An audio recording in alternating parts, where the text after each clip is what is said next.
and family side by side, cozy games and laughter too. There's a place here made for you. Come on in, don't be late. Good vibes here, we celebrate.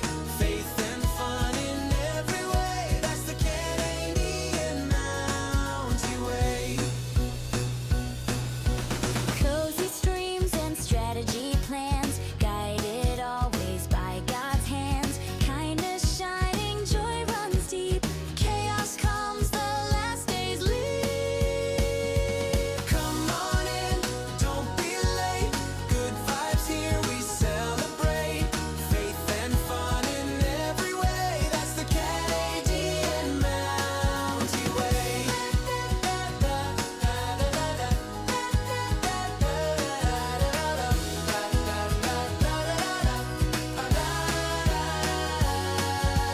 Cozy dreams, strategy schemes, family laughter fills the scene. Hold on tight when chaos comes, we still shine like the morning sun. Come on in, don't be late. Good vibes here, we celebrate.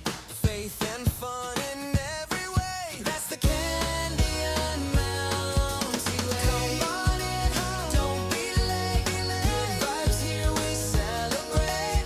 Faith and fun in every way. That's the Canadian Mountie Way.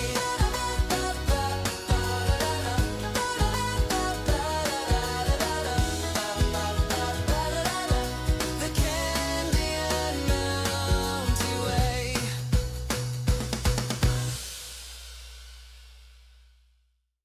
Mounties here, come join the ride. Faith and family side by side, cozy games and laughter too. There's a place here made for you. Come on in, don't be late. Good vibes here, we celebrate. Faith and fun in every way. That's the Canadian Mountie Way. Cozy streams and strategy plans, guided always by God's hands. Kindness shining, joy runs deep.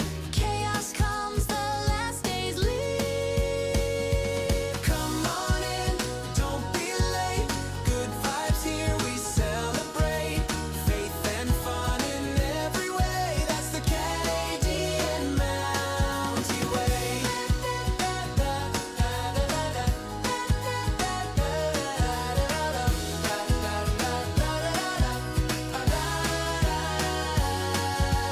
Cozy dreams, strategy schemes, family laughter fills the scene. Hold on tight when chaos comes, we still shine like the morning sun. Come on in, don't be late. Good vibes here, we celebrate. Faith and fun in every way. That's the Canadian Mountie Way. Come on in, don't be late. Good vibes here, we celebrate.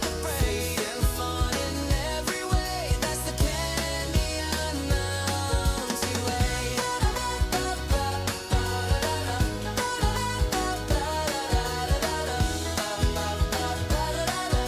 The Canadian Mountie Way.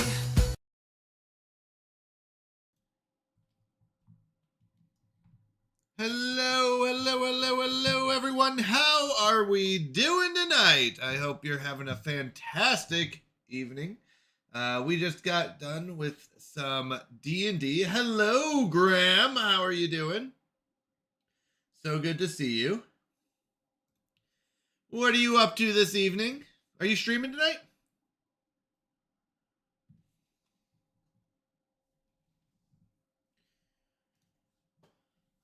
Anything new and exciting going on? Average viewer, heyo. How's it going tonight, average viewer? Obviously no more art block. I'm loving it, and I love the D&D that you've been posting. Really, really detailed and fun stuff. How have you been? I've been beyond great and blessed. I hope you and your family have been as well, because you and your family absolutely deserve it. Honestly, Graham, you do too. You do too. Absolutely. I'm pretty tired, but I'm chugging. And you? I'm just getting the night started. We just finished up our D&D on Isu stream, so gonna be doing some Bible reading, and then we do have a campaign. A sponsorship that we're gonna be playing a little for a couple hours after that, and then we're gonna jump over to some Stellaris. I'm not going live tonight. I'm going to get some sleep here soon because I have church in the morning. Totally understandable. That makes sense. I don't want to fall asleep in church, and it actually, a lot of it is more you want to pay attention and get some good stuff out of it. So I get it. I get it. Absolutely. Absolutely. All right. All right. Well, I will be honest, I did not see the first ad pop up yet, so I'm going to give it a moment. Once it does go through, we will go ahead and do our prayer, and then we'll go from there. Can you tell me about your D&D character after the Bible reading? Absolutely. Yep. Yeah, no problem. It's a fun one. It's been Barry Allen's been running it, and he's doing a great job. It's a lot of fun. A lot of little pieces. A lot of little things that just are making it a lot of fun. We've got a good group as well. Good group makes it a good time. Interconflict is can still be fun. All right, there's the ad break. Once again, after the break is over, we will we'll go ahead and do prayer, and then we'll jump into some Bible reading, and we'll have some fun. I left my players on a major cliffhanger. Oh, nice. That's fun. Never know what's gonna happen. That's very exciting.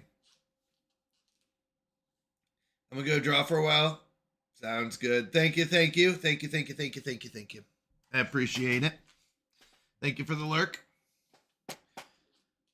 All right. Hope everyone else out there is doing well. Hope your week's been blessed. You know, it's Saturday. Hopefully you got some rest today. Got to relax a little bit and recharge. It's always nice to have a break every once in a while. Everyone needs a break, am I right? All right.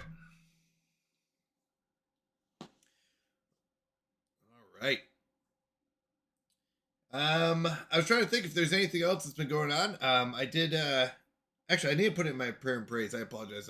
But I did end up getting a job. It's a contract job, but it's not like a part-time or full-time contract where it's usually like, hey, for the next 6 months you'll be part-time, full-time. It's actually on a per ticket basis, and it's a huge praise because it's going to be available for my schedule. It pays enough to cover the budget gap, and that's going to be a huge thing. So that'll be a praise, but we'll talk about that more after, stuff like that. But let's go and jump into prayer, and then we'll do our Bible reading, and then we'll pray, and then we'll jump into our superhero sponsorship.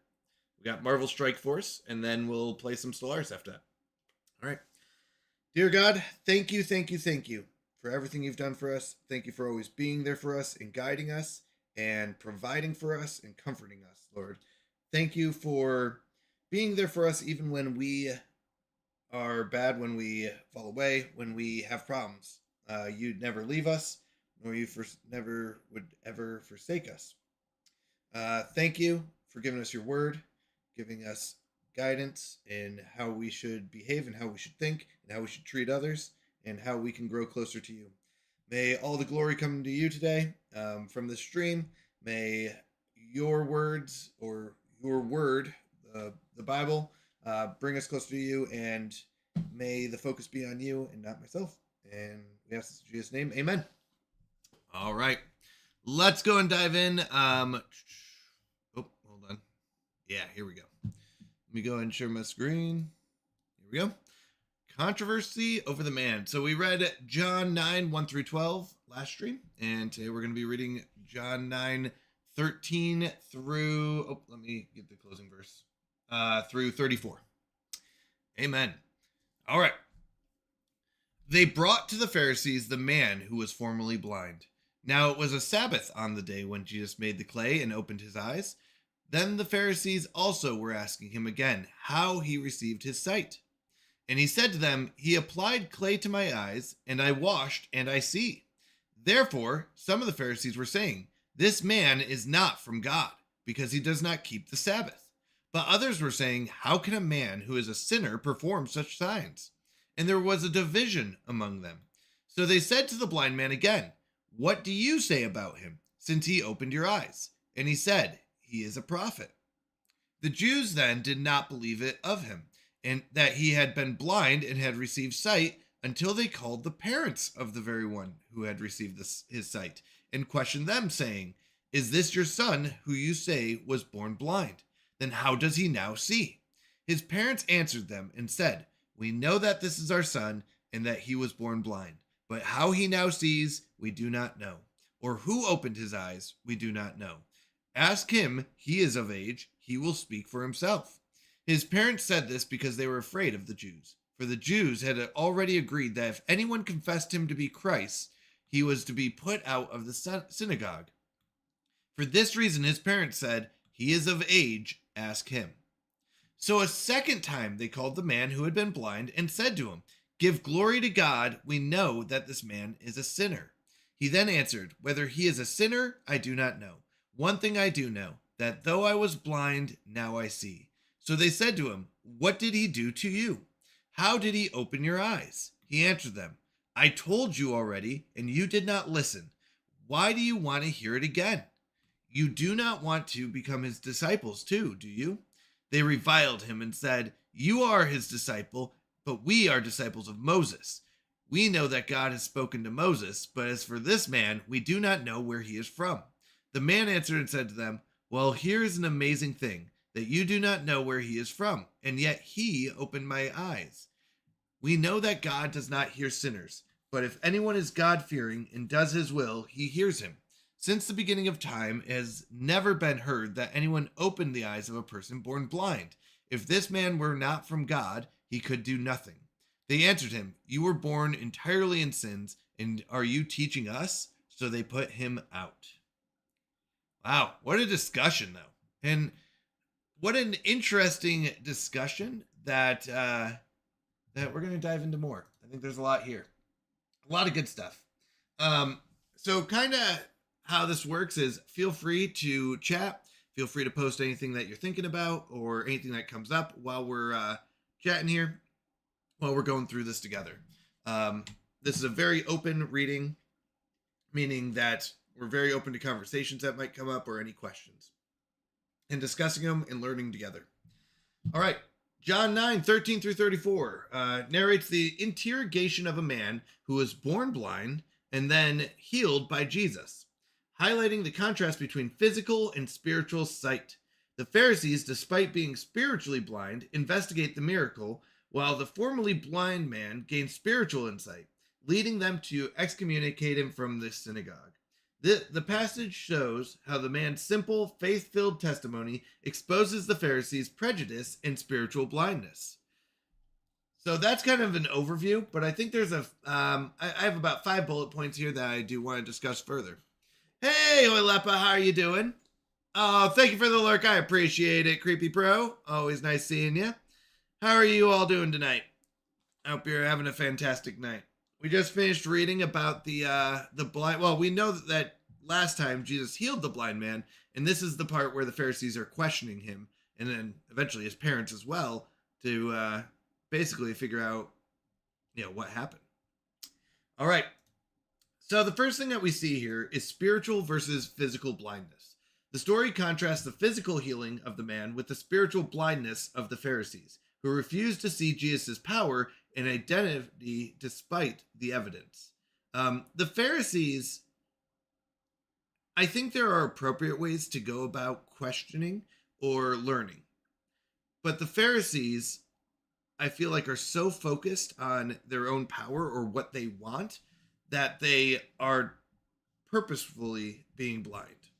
They are choosing to be blind and trying to prove a point that is not there, or they're trying to trap someone who, trap Jesus, or say things like he healed on the Sabbath. That's a sin, stuff like that, where they're so focused on trying to trap him or keep their own power that they don't even think about the spiritual part of this, or the implications at the end, how it actually is.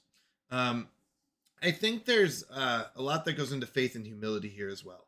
The healed man's humble, direct testimony, where he just says, I was blind, but now I see. That's all I know. Like, I don't know much about this man, but I do know I was blind, now I see. I think that stands in stark contrast to the Pharisees' complex legalism and arrogance, right? His faith grew as he continued to witness Jesus' work, and they were so intent on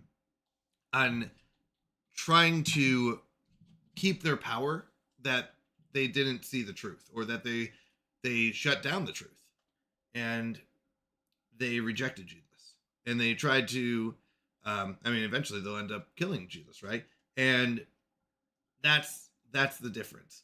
The man may not have been as intellectually smart as the Pharisees in the Bible readings and stuff like that, or all that, but he was, I will say, spiritually smart, right? He was open, and he understood that what he saw was a miracle, right? He was blind, now he sees, and that's all he needed, right? And that's I think the important part, where the Pharisees are so legalistic and they're so focused on the physical and the rules that they're not open to understanding the truth. All right, the other thing that we see here is the rejection of divine authority. The Pharisees focus on the man's healing happening on the Sabbath, which they considered a violation of religious law, showing their legalistic approach and their refusal to accept Jesus' authority and divine power. They're so focused on their legalistic ways here, right, that their laws would say, like, you can't work on the Sabbath, that they don't even recognize that it's a miracle that this man was blind and now he sees. And that's pretty crazy to me, that they're so focused on the fact that he healed on the Sabbath that they're blind to the amazingness or the miracle of giving someone who's blind, giving them sight. Like, that's crazy. That's crazy. But I think they want to, I don't think they care, is the truth. I don't think they care about the spiritual part of it. I really don't. I think they're so focused on making sure that they don't lose power, political, I guess in this sense, you can almost call it spiritual power in their eyes, right? Where they get their power from being the religious leaders, that they don't even see the truth and the amazingness of Jesus here. The fourth bullet point would be consequences of unbelief. The Pharisees' inability to accept the miracle leads them to excommunicating the man. This demonstrates the consequences of stubborn unbelief, while the man's willingness to suffer for the truth shows the power of genuine faith. Kind of like we talked about, right? They're so stubborn in their ways, and I think this does happen. Now, I do believe there are spiritual, Christian foundations that we all believe, right? But there are so many things that we talk about as Christians that aren't based on sanctification. Sanctification is the being saved, right? There are certain parts that we all agree as Christians, that Jesus died for our sins, that Jesus is God, that the Bible is inerrant. There are certain things that as Christians we do believe. That is, in order to be a Christian, those are what the foundations are, to claim to be a Christian. But there are so many things that we may not know for sure, or that we debate about that, and we separate ourselves about, that aren't really as important. And I think sometimes we are like Pharisees sometimes. We're like, well, you can't be a Christian if you believe this thing. And it's like, we could be wrong on how that works. But the truth is, there are foundational, right, beliefs that we have to stand true to. but other ones, maybe it isn't working as we expect. And I think you have to be open to that, to saying, this is what I believe, but if Jesus were to come back and say, nope, this is how it works, right? Where we go, well, the Sabbath says not to work, so this is what we believe. But if Jesus comes back, you might say, you know what? Maybe that is something where, is healing on the Sabbath okay? Yeah, it is, right? And there's a lot of parts where we might have to say, we're not, this is what we believe, but we may not be correct in this part. Now, once again, there are foundational truths that we have to agree upon. That does not mean everything that we believe is is like that in that area. But I do think it's fine to talk about and question. In my eyes, it's simple arrogance or pride. They are so used to finding flaws in others that they don't accept to be self-flawed. Yeah, that's so true. They're just blind to themselves. And you're right, that's pride and arrogance. Yeah, I agree. All right, last bullet point. God's purpose in suffering. And I think this is a big one. Jesus had previously stated that the man's blindness was not due to his or his parents' sin. That was last stream. But so that the works of God might be displayed in him. The interrogation that followed the healing became the opportunity for those works of God to be displayed even more clearly. This wasn't just a miracle that went, unnoticed. At this point, now it's almost spreading the word that Jesus is God, right? So even in the hard times where you might, like, this man probably was like, I'm being summoned, right, by the religious leaders. That's never, that's not a good thing, right? But in doing so, God still gets glory because this miracle becomes even bigger than just the neighbors who saw him, right? Because in the beginning, it was just neighbors and some close friends and his parents, obviously, right? Where he was blind and now he sees, and those are the ones who hear and see it. But now it's become such a major ordeal that others get a chance to see God's glory in this miracle. And I think that's pretty interesting because a lot of times we see that when we go through hard times that, well, sometimes we think, hey, this is because I sinned or because of sin. And the truth is, God, those hard times can be used for God's glory. So I think it's very interesting. I can really understand that man. God opened his eyes and now he can only see wonders. Yeah. I mean, yeah, that's absolutely right. To be able to go from being blind and all of a sudden seeing, and in that time too, right? It wasn't even surgery. It wasn't wasn't like Jesus did an operation on him. Like, it was clay and spit. That's pretty amazing, right? So I think it's interesting. All right, anything else? I don't know. I do agree with you, though. I think it's always good to talk about these things and to learn.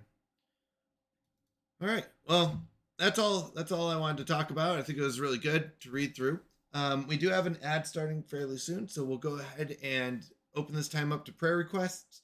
After the ad finishes, we'll come back. We'll pray for those prayer requests, and then we'll move on to the rest of our night. But I appreciate y'all being here for the reading. I think it's always good to read together, to grow together, to talk about things together, to recognize in ourselves. Like, a lot of times we go, oh, how could the Jews be this way? And then they're like, actually, I've been that way too myself, right? Like, I've been arrogant. I've been proud. Maybe I was, too strict on this one thing that, maybe what I believed wasn't, foundational, something like that. Hello, Brian the Cloaked One. Hello, Brian. How are you doing? Good to see you.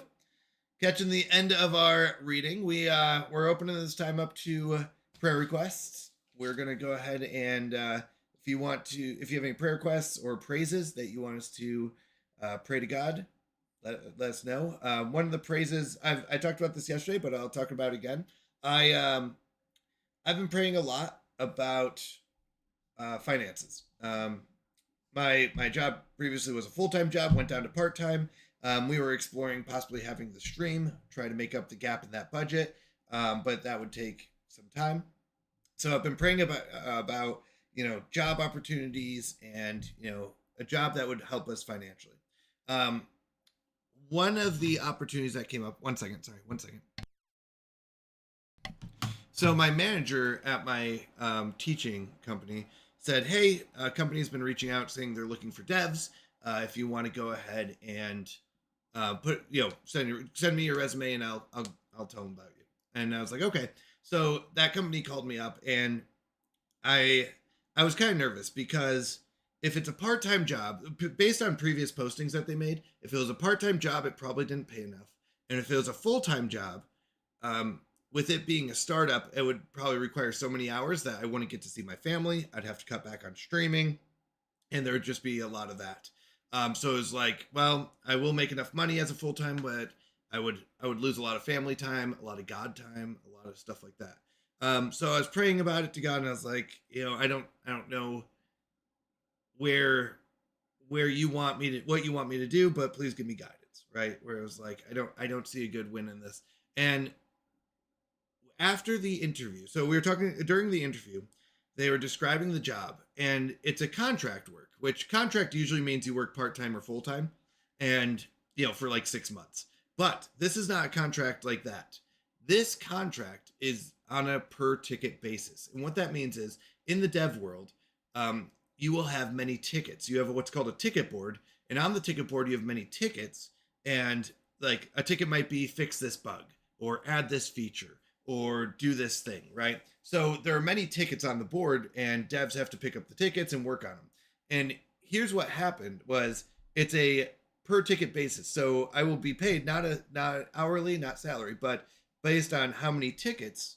When you pick up a ticket, it's based on how much that ticket is worth. So they have a price on each ticket, and there is no minimum and there is no maximum. So if I need to take a week off, I can absolutely take a week off. There is no minimum.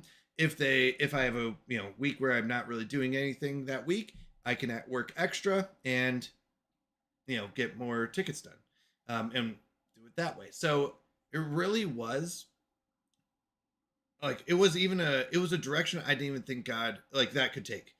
Like, I didn't think that was even an option. I was like, it's going to be part-time or full-time, or contract work for 6 months, working part-time or full-time. And God opened the doors, because I've never heard of this style before. I never imagined this route being taken, right? I was like, there's 2 routes. Which one is God going to give me?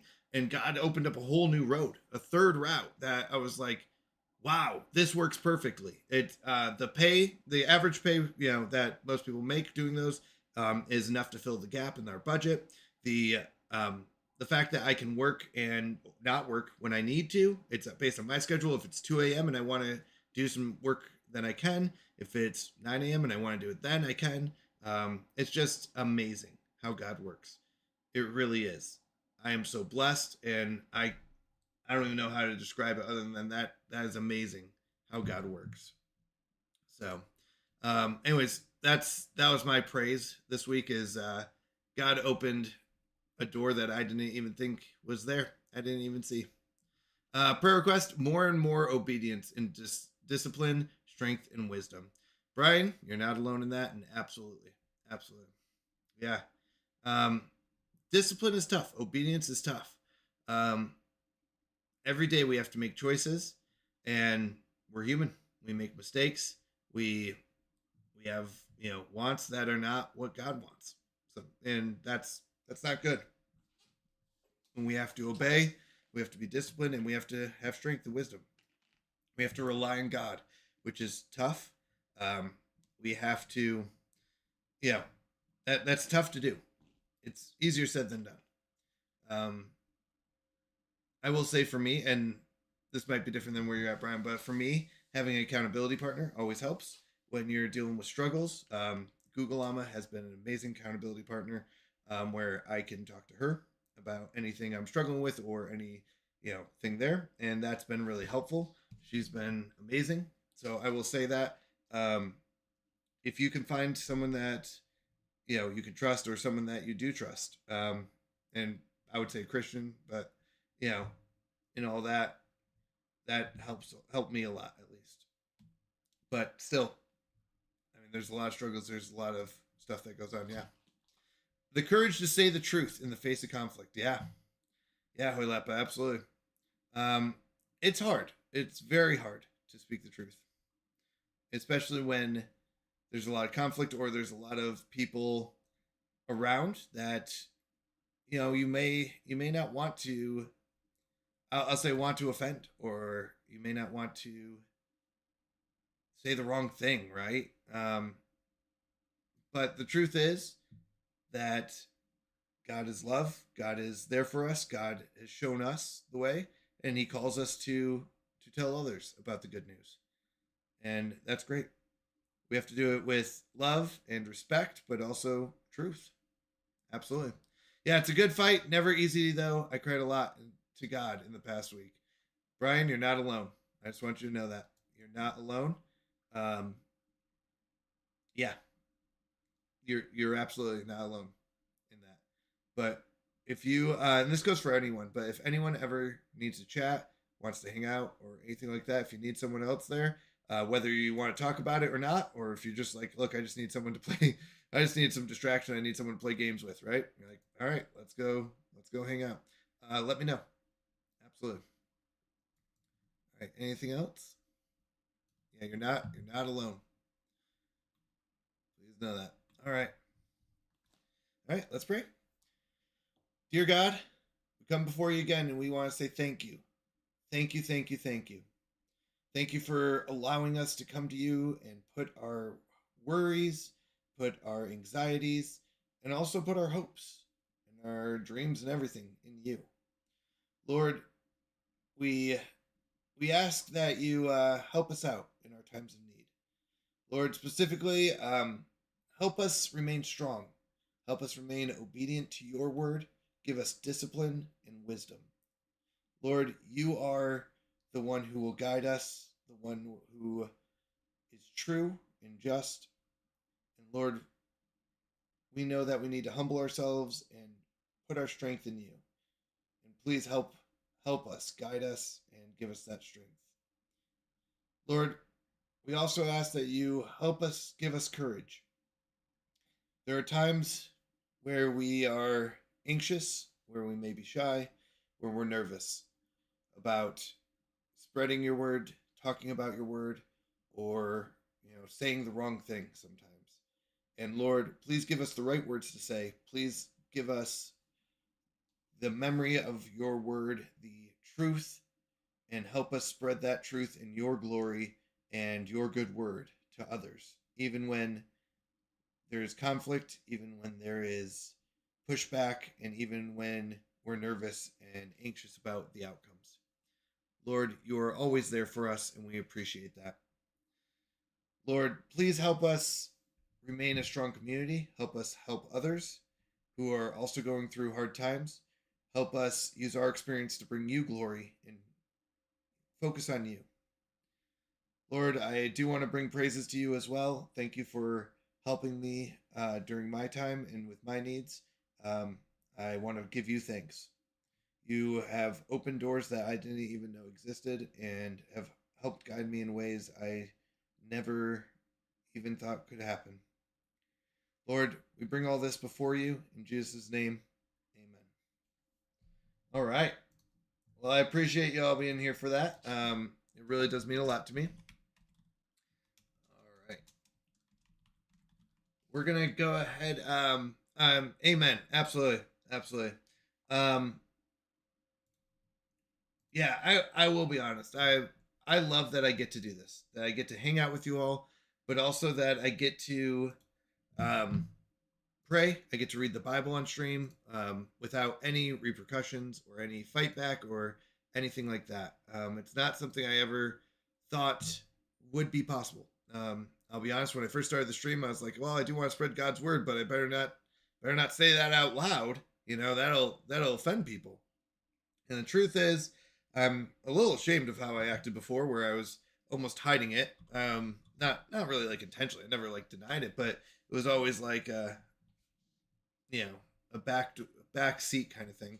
And truth is, I'm really happy that I'm able to talk about it now. That we can do this together. We can talk about it. We can read together. We can grow together. I love that you're all here for this, in the sense that I appreciate you all helping me grow. Let me know if you ever need anything. If we can talk about it more. If there's anything you want to talk about, we can discuss it and grow more together. All right.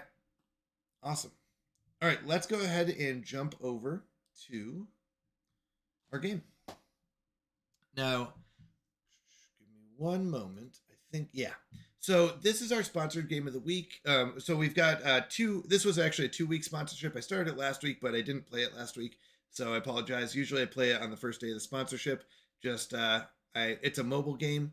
So if you don't like mobile games, it's probably not for you. But if you enjoy a mobile game, it's great. I love the peace in trouble when I read the word, and peace is all around us always because God is everywhere. Absolutely. I've over the years, in my experience, I've learned that I can trust God, that God will take care of things. Now that doesn't mean I don't still get nervous, because I don't know. So like this job where I was like, I don't know how God's going to solve this. I don't know. I didn't even think of the third path, but I was like, but I'm going to leave it up to God. But it's still tough. But the truth is, the more that things like this can happen, where when I rely on God, God pulls through and God takes care of me, the more peace I get is the truth. Where it goes, you know what? I've been in hard situations before, and God has always been there for me. So that kind of brings you peace in the future, where you go, I don't know how he's going to do it, but I can trust God to do it, to bring me peace and to take care of me. And he always has, which is pretty amazing. So yeah, I agree with you. I totally agree with you. All right. So this game I've actually been playing for a week, and I will tell you, I wasn't super excited at first to pick this up. I used to love superheroes, and then I got superhero fatigue. I really did, where there are just too many superheroes, or not even too many superheroes. They just kept repeating, right? It was like, all right, Spider-Man. I love Spider-Man. And then they're like, hey, we're going to remake Spider-Man. And you're like, okay, but the story's the same, right? Like nothing really changed when they remade it. And then, or like Batman does the same thing where it's like, all right, Batman. And then it was like, hey, we're making another Batman. And you're like, okay, but like, it's no different than what's happened in the past 10 Batmans. And I kind of got worn out with it. So I stopped going to movies and stuff like that. So when I first saw this, I was like, yeah, I'll pick it up, but we'll see. And I will tell you, this game has made me want to go back and watch some movies and kind of learn about these superheroes. So I've been playing for about a week. I think it's a lot of fun. There's a lot of options here, a lot of things going on, but I will tell you, it's pretty well guided. The intro is pretty good. If you do want to support the stream without spending any money, it's a great way for you to be able to do that. You can do it by clicking this link and downloading it on your phone. You do not have to. This is only if you're like, hey, I want to be able to support your stream, but I don't have money and I don't want to sub, and how can I help? You can download this game just by downloading it. Even if you don't play it, that does help the stream. If you enjoy these types of games, keep going, right? Play it. Every 10 levels that you get, the stream gets a partial payout, or gets paid out by the sponsor. But it really is fun. I will say, here's what made it fun for me is this roster here. Let me make sure I don't have any filters on. Yeah. There are so many heroes. Oh wait, these are all my favorited ones. But because it's also a team building one, and I enjoy the team building. Where you get five heroes or villains, or sometimes a mix. Where you get to see which ones you like and stuff like that. So I'm trying to find the best team, and I've kind of looked it up online a little bit, but I was trying to figure out like who I like, who I don't like, stuff like that. So I've learned, give me a second. So I've kind of favorited some of them. You'll see a little heart up here of the ones that I think would make good teams. There's about, they even have different teams. They call them traits, but traits that kind of work well together. So if you go with, let me see, where is it? I don't think I have a full one yet, but I'm pretty close. So there's a Fantastic Four one, where if you get like all 5 of these together, their passives work really well, and things like that. So they each have abilities. So anyone who doesn't know, so this is one of their sponsors right now, is one of their big pushes right now is the Fantastic Four, because they just came out with the movie. In fact, I was going to show you all, there is a code you can use, MS4, the promo code MS4, and you will get some free stuff. So I didn't know if you all wanted to share in that. In a motel living situation with mom and sis due to us getting kicked out. Keep them in prayers. Absolutely, Brian. Absolutely. We'll keep them in prayers. Me, I keep doing my best even when I make a mistake. I just want to do my best for the one who saved me. You know what? Honestly, Brian, that is amazing to hear. That is amazing to hear. Because I will say it is very tough to be in a position like that you're in. So give me one moment. I'm just going to write this down if that's okay. Because I don't want to forget, and I'm going to keep it. If you'd like, by the way, anyone who doesn't know, in our Discord, we do have a praise and prayer channel. Here's the Discord link, and you can always post in there, and kind of brings it so everyone. Because I really do believe in the power of prayer. I think it's very powerful. I think God answers prayer. So give me one moment to write this down on the side, just so I don't forget and I can pray about it later. I do think prayer is very powerful.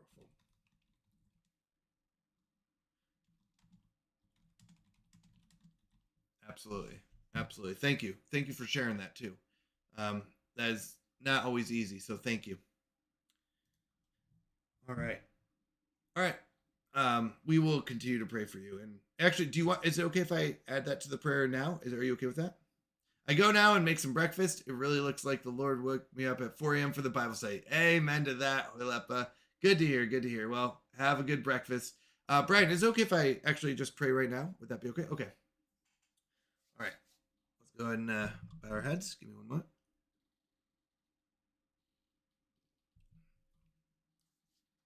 Dear God, we come before you again because we know that you command us to pray, and we know that prayer is powerful. Lord, today we lift up Brian and his family, his mom and his sister, who are going through a very tough situation. Living in a motel, being kicked out, and in a very tough and discouraging position. Lord, please bring them comfort, bring them joy, bring them strength. Lord, help their reliance on you turn to your glory.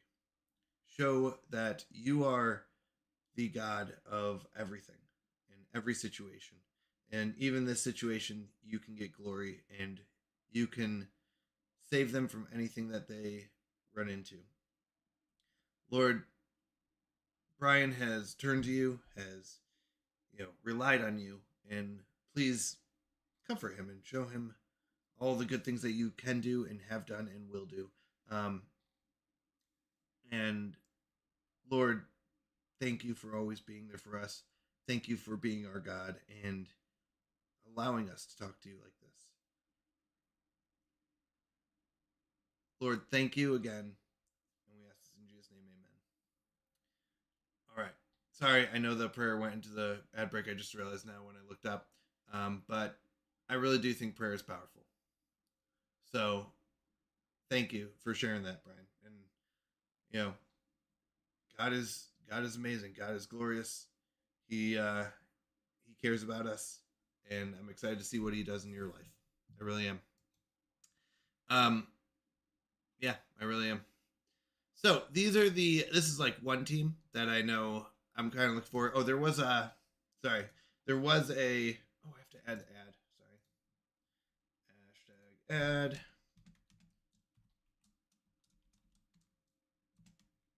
#sponsorship. I forgot I have to do ad and sponsorship in order to count it. Sorry. Because I was reading, there is a code in here, and I want to make sure I was able to make sure I followed their rules, because I think it is important too. When you agree to something, that you follow the rules. Okay. We updated the category. I wanted to get, there it is. Okay, I wanted to get the code here. So MS4 is the code that you can type in, and I want to say it's under promo codes. I just got to remember redeem code. Here it was. So, MS4. And here we go. So you get 2 million. Wow, 2 million gold. That's a lot. 800 training modules. You get 100 Invisible Woman basically for free, Mr. Fantastic for free, The Thing, and you get Human Torch. So it's kind of a promotion they're running right now. You can also use it. You can recruit. Oh, wait, I just realized you guys can't hear. I'm sorry. Let me go ahead and give me one moment just to turn the sound back on. Oh, it's a little too loud. Let me know if the music gets too loud. So, you can recruit these heroes or villains. You'll get villains as well. Each hero has some cool parts. They'll start with lower stars. You can upgrade them. I thought at first it would be like, oh, there's some 1 star, some 2 stars, and then like later on you get 4 and 5s and 6s. No, the truth is, I think, and based on what my experience, you can upgrade them and they get more stars. So everyone kind of starts at lower stars and you upgrade them. It's not like, oh, this is a 2-star champ, this is a 5-star, and this is a 7. No, they all start at like lower levels, like 2 or 3. Sometimes you'll get a 3, but usually it's a 1 or a 2, and you upgrade them yourselves. Igging YouTube yet? Eh? Oh, Igging YouTube? Egging? What's egging? What's egging? Egging? Egging? YouTube? I'm not really sure. We are streaming on YouTube. There's our YouTube link. If you want to go to YouTube, you can chat there too, and I can see from there. How do? Hello. Oh, ignoring. How do? Hello. Call me vid. Welcome in. I just didn't see you come in. I'm sorry about that. I'm not ignoring YouTube. I'm not. Welcome in. Good to see you. All right, we're gonna have some fun though. This is actually a really great game. I will be honest. Like I said, I wasn't super excited about it at first. Superheroes used to be. I used to love superheroes, and then I kind of got little bored with them. But now I'm loving it. This is amazing. So each superhero, you'll see they have abilities. You can kind of read them, and you can upgrade their abilities as they level up. So this one just does 80% damage and applies bleed. Not too bad, not great. Pretty weak compared to most of the superheroes I've got right now, but he's a lower level. This one gains 1 offensive up, which means that next turn he'll be stronger, up to a maximum of 5. Attack primary target for 100% damage. So it does some damage, and this is more like one of his special abilities. Each special ability will have a charger on it, and after using it, it'll have to recharge. The basic ability has no charges, but later on you get better things, which is like clear barrier from all enemies, which is huge because barriers are like shields.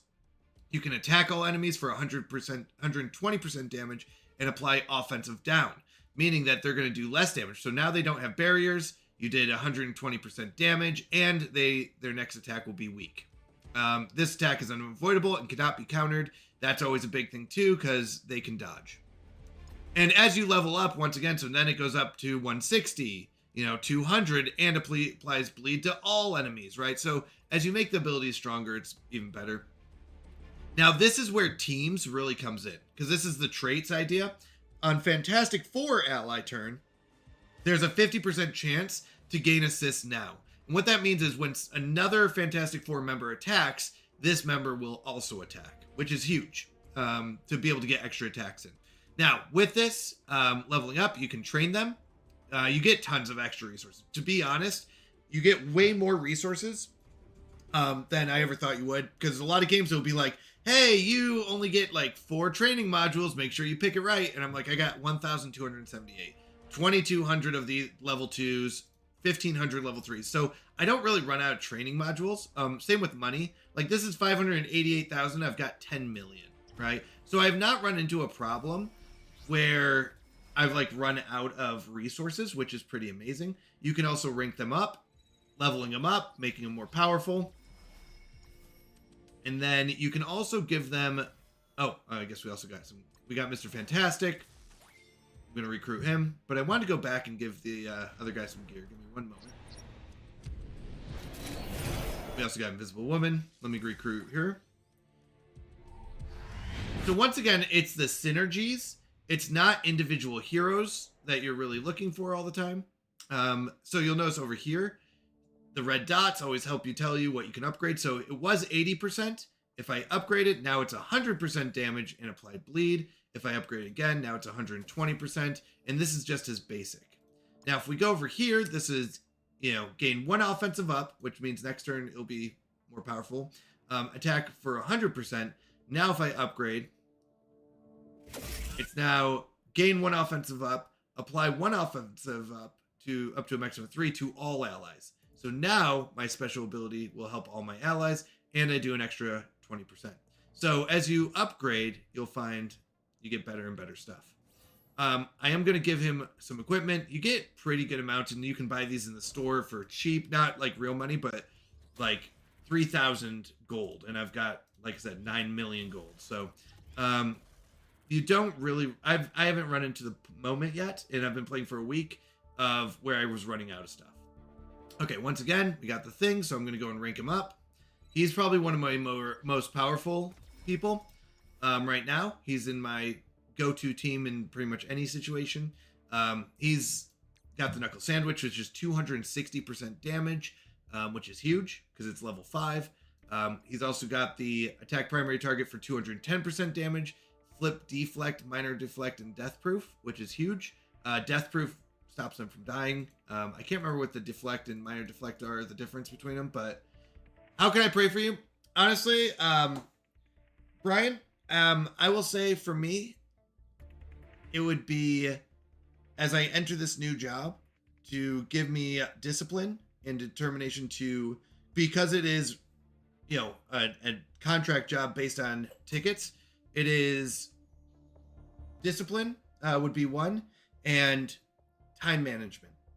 I need to make sure that I am working, but I am also spending time on family. And that is, I would say, if you don't mind praying for me in those ways, that is a big one for me, is a balance between is time management, where I am working, I'm not being lazy, but I am also spending time with family and spending time in the Word of God. I think those are very important. So time management would be a big one. And the second one would be discipline, to make sure that I can focus when I'm at work, to get the tickets done, to work and do a good job, do it efficiently, but also, you know, securely. Make sure what code I write is safe. Make sure what I write is well done, and I can do a good job at work. So that's how you can pray for me, and I appreciate it. Thank you very much for that. I really do mean that. That means a lot to me. So thank you. All right. So moving on. So we've got that's his one of his abilities, has a 3 charge on it. So 5 charge here. Attack primary target for 440%. Clear all positive effects on them, which is huge. So if they have a speed up, if they have an offensive up or a defensive up, this will clear all positive effects. Apply a stun for 1 turn. Huge. Disrupted for 2. I can't remember. I got to look up what disrupted is. And trauma for 2. I have not seen trauma. Gain 2,000 extra focus for this attack. This attack cannot be counterattacked or blocked. So just a lot, like really good stuff. This is probably, like I said, one of my strongest units or heroes. When an enemy attacks this character, a Fantastic Four ally or a new Avenger ally, if this character does not have ability block, attack that enemy for 175 piercing. If this is in a war, if the target is chargeable protector, clear 5 charge. This clear cannot be resisted. I can't remember what the war part is. Once again, I've been playing this for a week, but I love the campaigns, and I'll show you that afterwards. But once again, probably one of my strongest. Tier 9, he's a 4-star, so you level him up with these stars. Let me see what it says. So yeah, so red stars at 4, total bonus goes from 20 to 35. Oh, it goes, yeah, wait, plus, yeah, to 35. That's what it is. And then once you get 5 red stars, it'll be 50% bonuses and stuff like that. Then you go to diamonds, or the ultimate progression, where you get even bigger bonuses. So we're on the stars right now, but it's yeah, he's a really good one. All right, let's go back. We did the Human Torch. So, oh wait, sorry, Mr. Fantastic. Oh, this is the MCU one. We unlocked the other one. We unlocked the Fantastic Four. Oops. These ones are the ones that we unlocked, which still work. I think these 5 are like the 5 on the team that you want. Not bad. Like these ones I don't think are bad, but these are the 5 that I want to level up and put a lot of effort into, and you know, money and stuff like that. These ones probably aren't bad, but these are the ones I found in a tier list, I'll be honest, that I want to look for. So there's a bunch of different teams. I was trying to remember which ones I favorited. Let me see if I can find them real quick. So, Annihilator. Because I've been doing some research. I love researching these. I don't know if anyone else gets that way, where you have a list of like all these units or heroes and stuff like that, and you research which ones like work well together, which ones are going to be strong when how they go together, stuff like that. So let me see real quick. I think Defenders is supposed to be strong, but I didn't go with that one. Hellfire Club was one I went with. I don't have any of those units yet, but that's what I'm looking for. There was, I think, Insidious 6. Yep. These three go really well together. Once again, I haven't unlocked them yet, so I have them marked as favorited. Nowhere's weren't that good. I wasn't very impressed with them.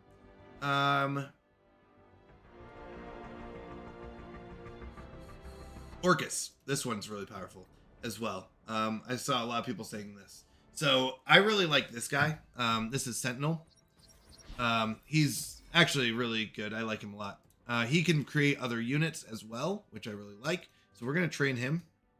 We're going to put the money and time into him, which will strengthen him significantly.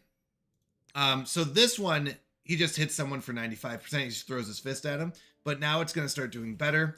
Now it's 125%, and now it's 150. Applies counter to 2 random Orcus allies, which means if they get hit, they fight back, I believe. That's the counter one. Summon 1 random Sentinel reinforcement ally. Attack the primary target for 100% damage. This ally will also have an ability to attack. Apply Deflect to self and all allies. We're going to upgrade that. So now it still gives us 100%, but apply Deflect and Defense Up to self and all allies, which Defense Up is really good to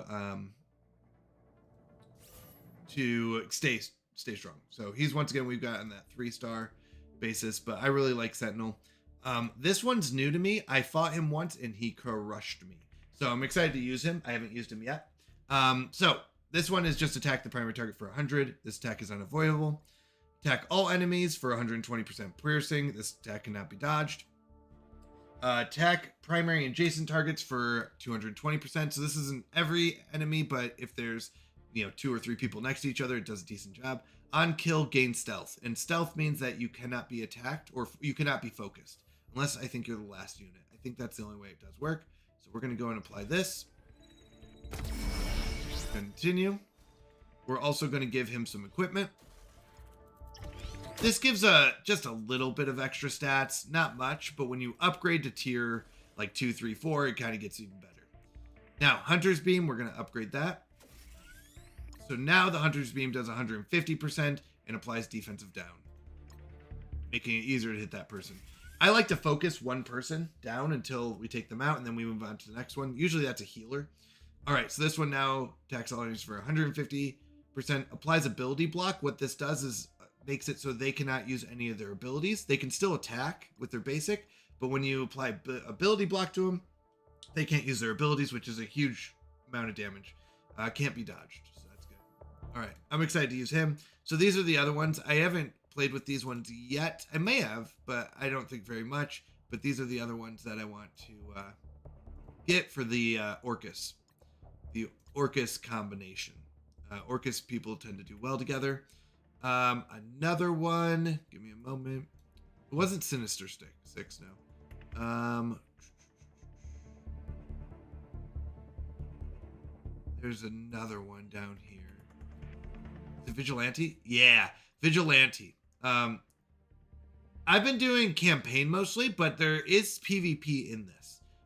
So I really like this guy. I was kind of happy. I got him. I think you get him. Everyone gets him pretty early, and he's actually pretty good. I was actually very impressed.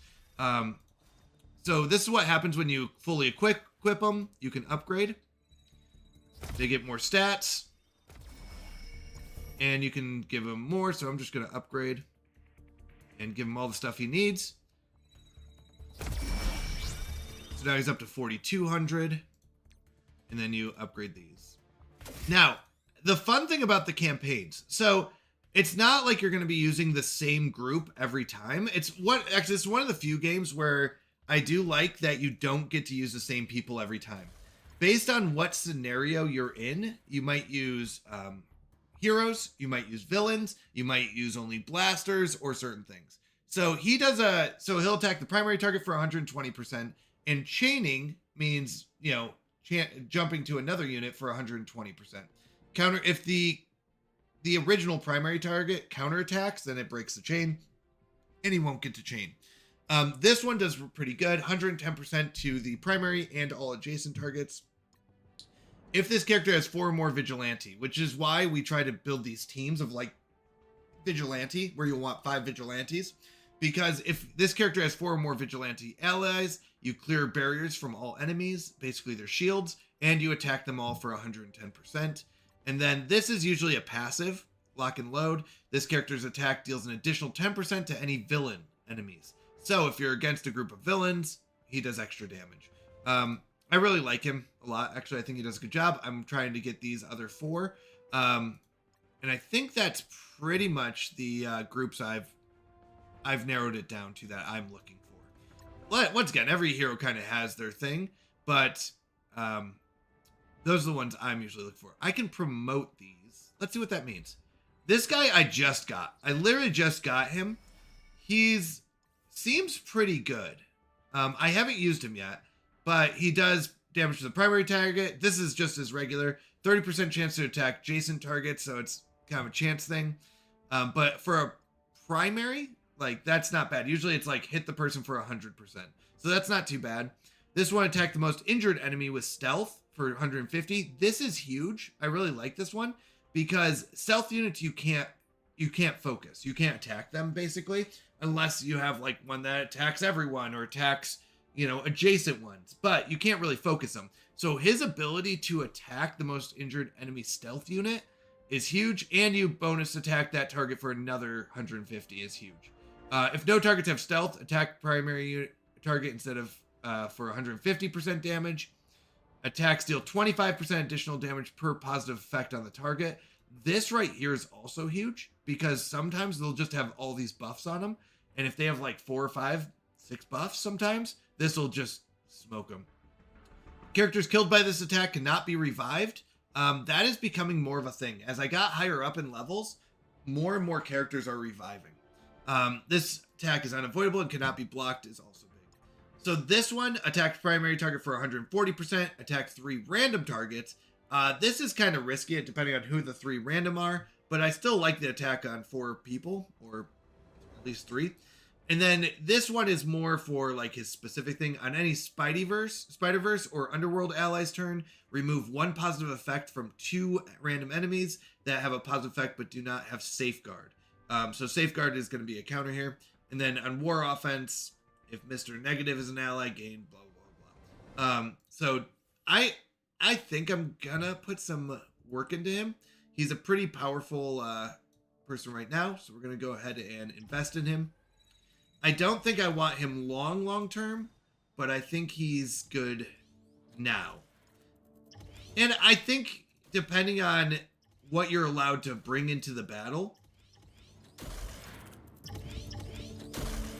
All right, so I'm missing 1, so I got to get those, but 1 more. I can also upgrade this. So now it's 170, 50% chance is much better than 30. Actually, that's pretty good. That's pretty good. The next one is just 40%, so 210. And then another 40, and then we close with, so 250, 290, 290%. So always a 50% chance to attack is always good. Okay.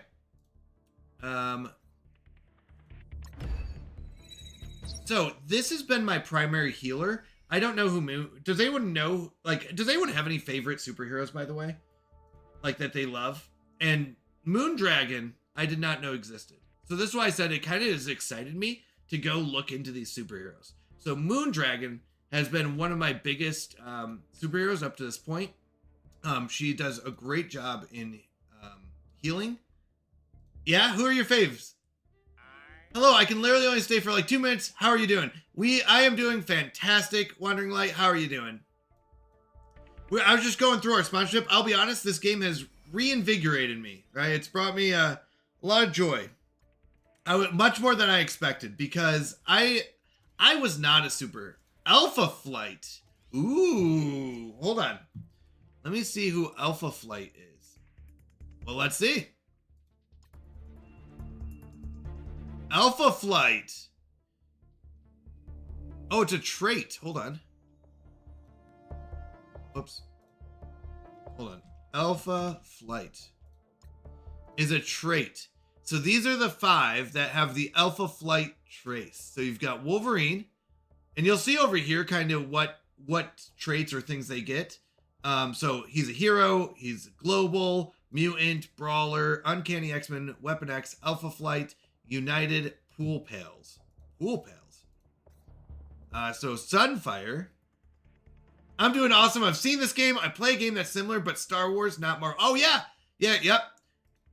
I will say this game got me back into it. Guardian. That's who I was fighting earlier. Looks like Canada Man. I'm not going to lie. I thought it was Canada Man. Because, come on, look at that outfit. Is that not a Canada Man outfit right there? It's basically half of a maple leaf. That's basically Canada Man. North Star. Yeah, that makes sense. North Star. Oh, that's pretty good. North Star's a pretty cool one. Sasquatch? All right. Kanada's Avengers. Oh. Canada's? Is it Canada's Avengers? Is that what it is? Yeah. Wolverine? All right, I'm going to head out. Love y'all. God bless. God bless you as well. Great having you stop in. Thank you. Canada's, huh? I mean, it kind of makes sense. Look at that. Look at that Canadian flag. That's funny. Hero, global, tech, brawler, Alpha Flight. So, yeah, they all have different traits, and those traits will decide what you can bring into battle. Or into the campaign and stuff like that. Should I just promote these? Yeah, let's do it. I like this guy. Actually, I really do like this guy. Logan has no business getting kidnapped by Alpha Flight. No business, huh? Oh, I love that. All right. So this guy I've actually really liked. He's a knife, a Kraven the Hunter, but he throws his knives and does pretty good damage. I mean, I've only got the first 2 abilities unlocked, so I don't really have much of him. But he actually carried me pretty early game, pretty well. I have not been a huge fan of Luke Cage. He's not bad. He does taunt, and what taunt does is keeps everyone attacking him instead of the allies. But to be honest, not a huge fan. I expected more out of him. I have not used Sunspot yet. Hot shots, attack the primary and adjacent. I like Puck, North Star, and Sasquatch. Yeah, North Star looked good. Like, and Sasquatch is fun. I like when they have a fun one. Gain 1 charge to a maximum of 10. Apply ability block. That's good. Attack primary and adjacent targets for 90%. This isn't bad to start off with. I mean, they're both level 1, so that's not bad. I bet he gets strong later. I'm not going to go and put too much into him. Hulk? Hulk has been okay. I haven't leveled up Hulk. I've used him in a couple fun things. But I'm not going to level him up. I'd prefer the Thing in this game here. So, let me go and show you kind of how it works. You collect, like, achievements, which gives you things like, you know, Hulk tokens, which lets you level up Hulk, stuff like that. So, daily objectives are a big one to get your experience up. And one of the biggest things is the campaign. So let's jump to the campaign. I like this. So there's fun ones, which are like you can use heroes you've never used. New Mutant. Okay, so I haven't heard of him before. Like I said, there's so many. Who is this, by the way? Phantom Rider? Is he like an old school one? Because I love him. But like you go have fun and you can like go use these. You can use them even though I don't own them. So there's like a whole storyline between him and the red guy. Why I do all this? It can't just be for fun. You're right. It's your power that intrigues me. Let's make a deal. What kind of deal? And it's kind of like a fun little storyline. Usually they have like, I don't know, 7 or 8 in this. You win and I just end this. I win and you owe me a favor in the future. I don't like making deals with a demon, but you're on. Here we go. So this is once again 5 people. I do own Domino, but she's a much lower level. But for this campaign, they kind of let you use them all. And I'll show you kind of what a fight looks like here.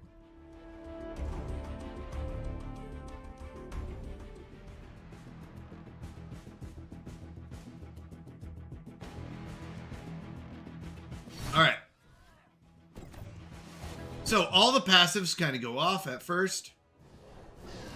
Right? These are all the passives happening, immunities and stuff like that, where it's like, if you have this many allies. So now it's our turn. So this is not charged yet. You'll see above it, it's not charged yet. But if you hold down on it, you can see this attacks all enemies for 250% damage, applies heal block, which means they can't be healed for 2 turns, or very weak healing. I think it's block entirely. Now, on War Offense, if Phantom Rider is an ally, which is true here, this attack does an additional 50% damage, clear off of offensive up on all allies. Now that's this one right here. If you see this right, oh, that's defensive. Sorry, offensive up is this one. Increase outgoing damage by 50%, increase focus. So this is going to be huge because you'll notice all of them have offensive up. So we go ahead and use this. And actually, she's super powerful. Okay, so next up, it's our turn. This is the stealth. You'll notice I can't focus on them when they're stealth. I can focus on other people, right? But I can't focus on ones who are stealthy and certain stats. Now, once again, this isn't available, but this one applies Safeguard to self and all secret warrior allies. Attack primary target for 130%. Bonus attack 1 time for 130%. Repeat this attack on 2 additional random targets, which might be a chance to kill off these 2. Now, I usually look for someone who is a healer or something like that, right? If you look at their abilities, you can see she does... Oh, you can only see them if they're doing it. But you can kind of see. These ones were the Vampire Slayer ones. These 3 were in a Vampire Slaying one. I'll be honest, I'm going to go and focus Blade here, but I think that's what I want. Rapid Strikes is 200%. This is only 130, but... This is on the primary target. Clear counter. 7% chance to gain assist. Not bad, but I'm going to go with this one. To self and all secret. It gets the safeguard attacks, and you get the bonus attacks. On random. So, she goes in, attacks, that's it. Now, Domino, attack primary target for 230. Apply Disrupted. Rebound chain to 5 adjacent targets. So this is important to know who they're standing next to, because you can also attack those units. So if I did her, I might be able to kill this one, but I'm going to go on him. I think I hit more. And chaining can jump to like him and then to her. So it doesn't have to be adjacent, but it should be able to do that. Rebound chain to 5 adjacent targets for 230. Dodge breaks this chain. So it's very important that they're not going to dodge. If this character has 3 or more secret warrior allies, this attack cannot be dodged. So there we go. Almost killed the red guy. He's going to do his attacks. We dodged a bunch. Looks like a bunch of damage. God bless you, brother. Hey, Judah, how are you doing? How's life going? Good to see you. Welcome in, welcome in. God bless you as well. So once again, stealth we cannot hit. So we can only focus the ones that we can see. The other thing is this man thing taunted us. You think I own everything? Probably American. Thank you for the follow. I appreciate it, Judah. Means a lot to me. Thank you, thank you. So with the taunt, we can't hit anyone else.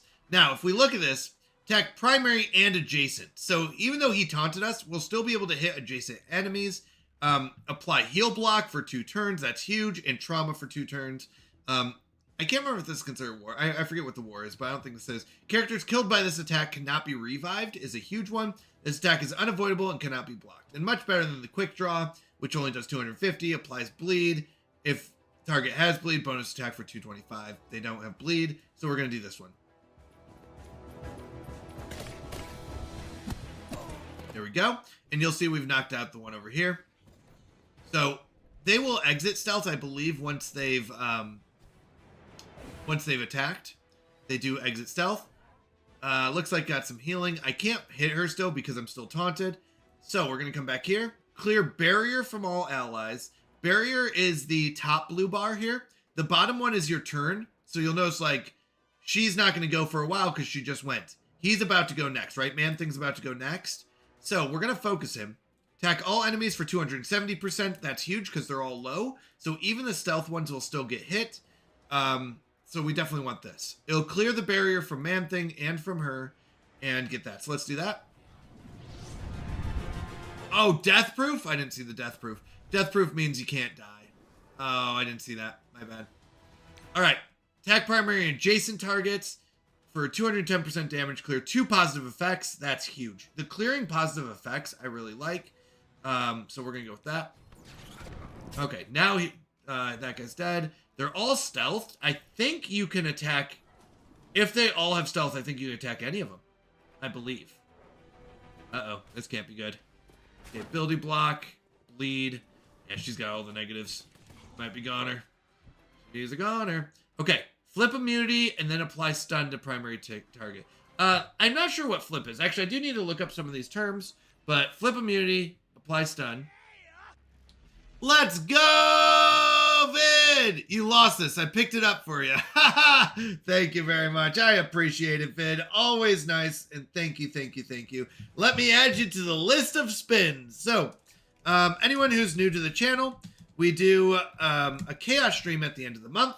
What that means is, actually, last month it was a 24-hour stream, and it went so well, we're going to do another 24-hour stream. So the last stream of the month is going to be a 24-hour stream. For this month, it's October... Oh, let me make sure I've got it right. October 30th will be our last stream of the month. So we're going to be doing a 24-hour stream on October 30th. And during the stream, we will spin the Wheel of Chaos based on... Yeah, it did go well. I mean, I know I messed up. I'm going to get it this time, Vid. So I'll tell you about that in a second. But was there a makeup I missed? Yeah, right. So with that is, during the Chaos stream, we will spin the Wheel of Chaos for every sub, every $2 donation, and every 200 bits that we got throughout the month. So it kind of makes it fun, and it's a great way for me to be able to say thank you to all the supporters and everyone who's been here helping out the stream. So once again, that'll be on October 30th. We're going to do a 24-hour stream. Now, during the last 24-hour stream, I'll be honest. So I played Portal 2, and I get motion sick too much. And Portal 2 just had too much spinning. So I did get sick. I went and took a nap for, I think it was an hour. Google Llama came in and picked up the stream a little bit there. That was really nice of her. Google Llama's my wife, for anyone that doesn't know. But she picked up the stream a little bit. And I ended up coming back, finished it out. It was really fun. I did go an hour and a half over, though, Vid. So I did not do a full 24 hours officially straight, but I did do 25 and a half hours with an hour nap. I'm going to call that a victory. Hopefully this one I'll go 24 hours straight, but we'll see. All right, once again, we're going to use this one. Stun them is huge and all that. So we're going to use this. Get on your horse. And we can... Oh, I was hoping to finish her off. Does she have something that's not allowing her? Let me see something real quick. She's stunned. Vulnerable. Okay, death proof. So this one, attacks that would defeat this character instead reduce health to 1. This is what's keeping her alive, is that death proof. It's very annoying. All right, once again. Oh, I can focus. Nice. I can focus someone else finally. This is what we want. If Deadpool is an ally, which he's not, transfer all negative effects from self and each X-Force ally to Deadpool. Fill speed bar for Deadpool to 60%. Attack the most injured enemy and all adjacent. So it'll actually attack him anyways, or her. Actually, I think she's the one that we want. But throw the grenade. And those two are done. Now her death proof is gone. She is stunned, which is huge. I can't focus her because she's stealthed. There you go. Hello, Silent Dill. Good to see you. Welcome back. How are you doing? Good to see you here. How's life? What's new with you? Anything new and exciting going on? So good to see you. Welcome in, welcome in. I can do a 24-hour stream 6 times in a row if I can take 5 hours break.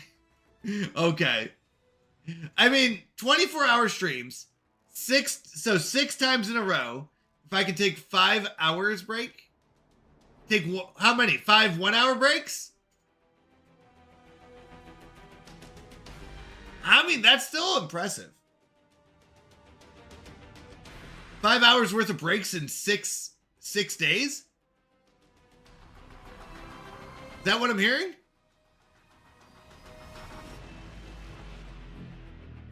I mean, even if that's each stream, that's 19 hours straight. That's still amazing to pull off.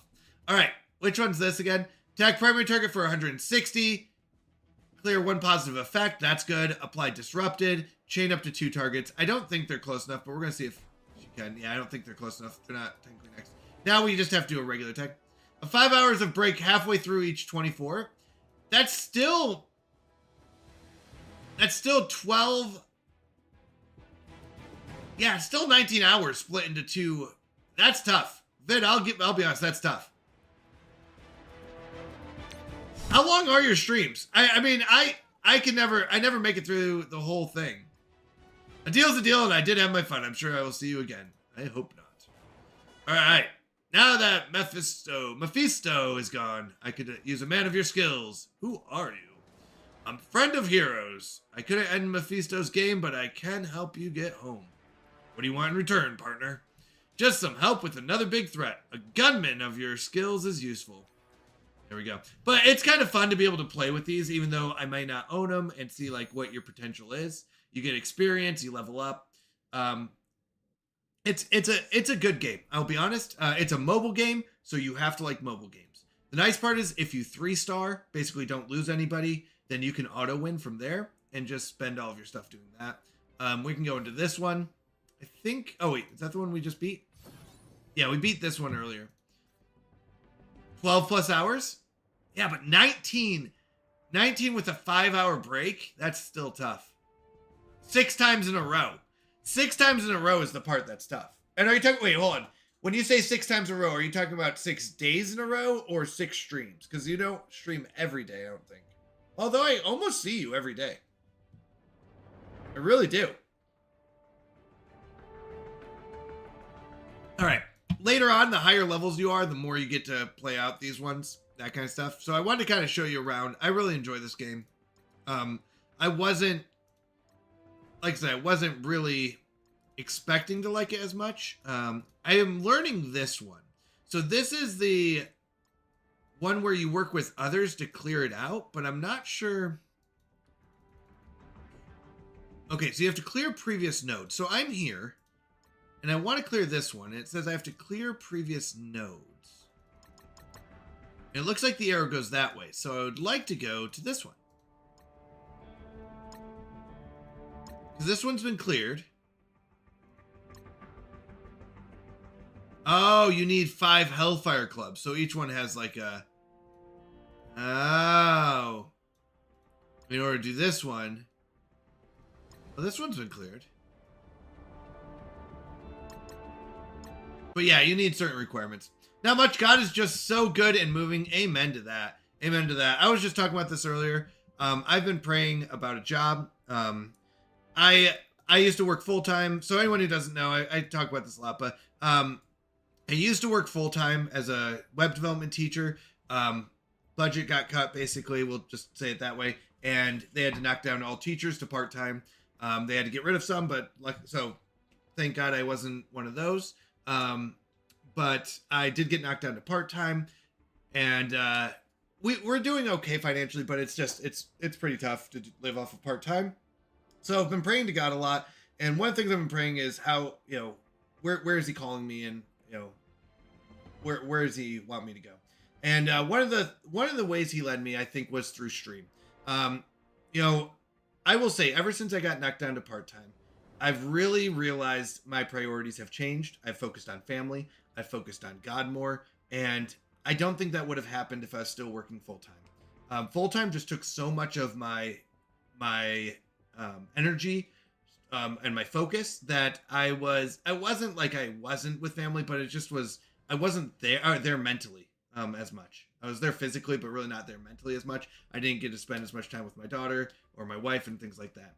So all that to say, we got knocked down to part-time, and then there was a big gap in between cohorts, teaching cohorts, which means that, if you're not working, you're not getting paid. So I was kind of like, all right, God, what do you need from me? God has really blessed this stream in ways I could never have imagined. We do Bible readings now. I've met other Christians on Twitch that I didn't know existed. Things like Deadly Dill, right? Deadly Dill and Fuzzy Pickles and all these other Christian streamers who have really inspired me. I'll be honest, watching them and seeing how they are not afraid to talk about God, to do Bible readings, to do devotionals, really inspired me because I've always wanted to, but I was always nervous. I was like, well, you're not supposed to do that stuff, right? You're, you might offend people. And I was like, I was be honest, you can almost say I was ashamed at that point, where I was like, I don't want to, say I'm a Christian, but I am a Christian, but I didn't want to say it out loud. How dare I, right? Where honestly, taking a step back from, work and stuff like that was really a blessing to be able to see that and go, you know what? If they can do it, I can do Bible readings. I can grow closer to God, and I can talk about God's good word, and we can grow together in doing so. And that was pretty amazing. That was absolutely amazing, I will say, because I don't think I could have done that on my own. And if I was working full time, I wouldn't have been able to spend time meeting other people on Twitch. So I really felt like God was calling.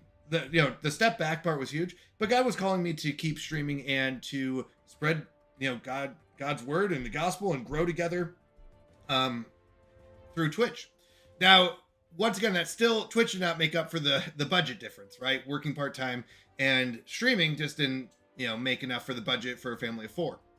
So I've been praying a lot to God, like, hey, is the stream the way, is that how, we're going to fill this budget gap? Because that is like, I don't know if other people worry about this, but financial problems where it's like, hey, we've got savings from my previous jobs and stuff like that, but it's like, we don't want to eat into that. And I've got 2 kids that are growing up, and we might be, going for a third sometime. And, that's hard at least for me. And I think for a lot of, I can only speak from the viewpoint of a man, but for a lot of men out there where it's like, I need to provide. And that's, one of my jobs almost is how I feel, where it's like, I need to provide for my family.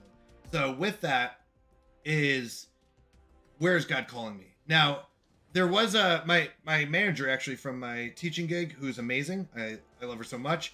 She knows, like, hey, you're not gonna be able to feed a family of 4 on part-time teaching. So she said, hey, there's a company that reached out to me who is looking for devs, right? She said, if you want to go ahead and send me your resume, I'll send it to them and we'll see what goes from there. So I sent her my resume and I was praying. And I was like, God, if this is where you want me to go, I'll go there. But I'm kind of nervous because if it's a part-time job, I looked at their previous postings for part-times and I was like, that's not enough to financially cover the gap, right? It wasn't. If it's a full-time gig, then am I going back into this world where I'm just working all the time and I don't get to focus on God, I don't get to focus on family, and like that's not where I want to go either. So it was almost like looking at a lose-lose, where I was like, if I get this job, like if that's what you want me to do, I'll do it. But it was kind of that thing. So I had an interview on Thursday, this past Thursday. This moved really quickly. It was like a week and a half ago, or I don't know, maybe a little more, a little less. I can't remember. But I had an interview with the company, and it's a contract role is what they're looking for. And I was like, okay, well, when you say contract, it's usually, all right, well, it's only 6 months and it's going to be part-time or full-time, right? But in fact, it's neither. It is a contract role. And as devs, what we do is we complete tickets. So when something needs to be done, people will submit a ticket.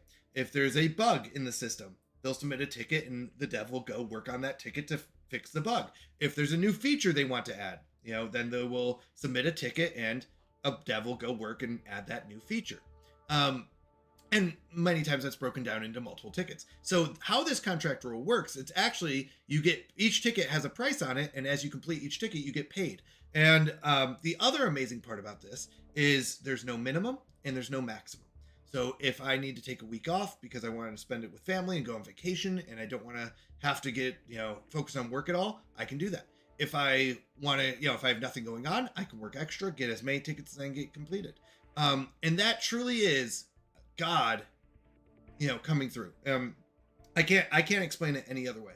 That is God blessing me in ways I could never imagine, because I only saw 2 paths. I saw part-time or full-time, and I went, well, God, whichever one you give me, I will go with, but I'm not really going into this.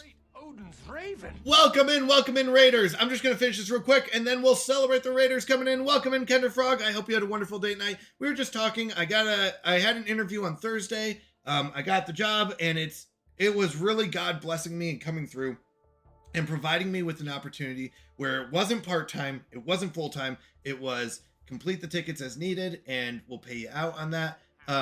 And the amount that they pay per ticket on average should be able to cover the budget gap. So it really was God going, don't worry about it. I've got a third way that you don't even see. Because I saw 2 roads and I was like, neither road really sounds that great to me. Like, I'm going to have to give up stuff. And God's like, don't worry, I've got a third way for you. And, that's how God provided for me in ways I could never explain. And glory be to God for that. All right. Thank you so much for being patient. Welcome in, Raiders. Let's go. Kender Frog, how was date night?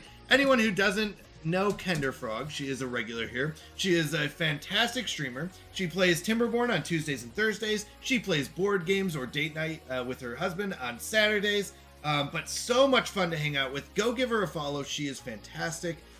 She is in fact the one that made the map that we are finishing up on our next Timberborn stream. That's right, Kender Frog. I'm almost done with the Underdark map that you made. Timberborn is a game where you play beavers, and it's a beaver colony survival. You try to keep them alive. And she made the map that we're playing. So, very exciting stuff. But Kender Frog is absolutely amazing. Go give her a follow. Send her some love. Next time she's on, catch her stream and say hi. She is awesome. Yeah, so this is our sponsor. We usually pick up a sponsor each month. This one's a 2-week sponsor. Most times they're about a 30-day sponsorship. But with this, I find sponsorships are a great way if you want to give to the stream or support the stream without spending any of your money, because, a lot of us aren't in a financial position where we can give up money to a streamer. So if you want to help support the stream, you can use our link to download it. Mount Moose is a head scratcher. Ooh. I'm actually going to be doing one of Chris's maps next, and then I will be jumping to Kender Frog's maps after that is the plan. But if you want to support the stream, just by downloading the game, it is a mobile game, just by downloading it, you can support the stream. If you enjoy mobile games, I do enjoy a mobile game every once in a while. I like to try out new ones. If you do enjoy it, every 10 levels that you get will further support the stream. But if you're like, no, I'm not a huge fan of mobile games, but I do want to support the stream, feel free to download it, and that will also support the stream. So doing Mount Moose with Iron Teeth was the goal. You fell asleep during board games? No! Awesome, yeah.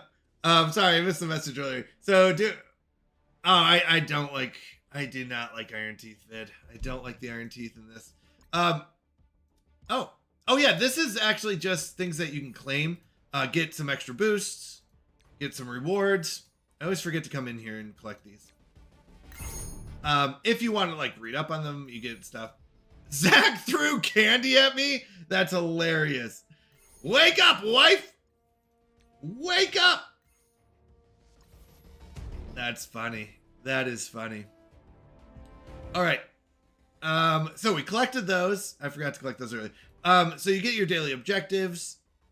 And and then they have it's the pass that every mobile game has and stuff like that nowadays. But I really do like the campaigns. Let me show you what they've got. There's 2 I really like. This Phantom one was fun because it was playing with superheroes that are much more beyond than what you own. But Heroes Assemble and Villains United are 2 of my favorite ones so far because they're 2 very different groups.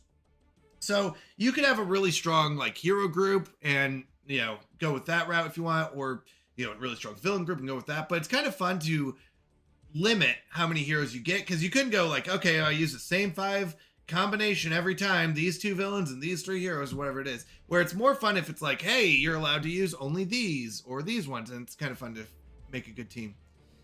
I could do that to my wife anytime I want. Once. Yes, you can do it anytime you want, just one time, and then that's it for Vid. So let's go and jump in here. I'll show you kind of what's going on. So once again, the storyline is kind of fun, but it's just another storyline kind of thing. Director Fury, I might know of a way for us to defeat Ultimus once and for all. So Ultimus has been mind controlling people and taking them over, so you fight those. Long ago, here on Midgard, I fought a Kree Eternal by the name of Ardcon. Upon further reflection, I believe he is, in fact, the Ultimus of our dimension. Interesting, and I bet the invading Ultimus doesn't like having another one of himself around. He probably eliminates his version in every dimension he conquers. Indeed, though I imagine he might be having difficulty with that. I buried him deep underground in a prison of Asgardian design. I also divided the key into 3 pieces to ensure he would never surface again. Maybe he would be willing to defend himself against himself if we freed him. Men are willing to go to great lengths for their freedom. Put a team together and collect the keys. It will be done. All right, so we're gonna have 3 fights. So we can only use heroes. Now, heroes, you'll see the green numbers pop up. The green numbers are how well they do with the other heroes and how much they overlap. So the higher the number, like this 8 here, will say that he is going to do very well and synergize with the other ones, basically, through abilities and passives. So you can do just your 5 best, which is very common. We did talk about the different traits you can have and stuff like that. As you get further along and you get more heroes, they start meshing better together and you'll get higher numbers, sometimes even double digits, which is really good. So we're going to go and fight this with our 5 strongest. Once again, you can make up your own teams. It's really fun, though. They do a good job in this game. Like I said, I do like that it's not just the same 5 people every time. It is, like this case, it's 5 heroes. Then it's 5 villains. Then it's maybe only bruisers or only gunslingers or whatever it is. Blasters, I think they're called. All right. I hid the first key here in your Amazon. Looks like we've got company.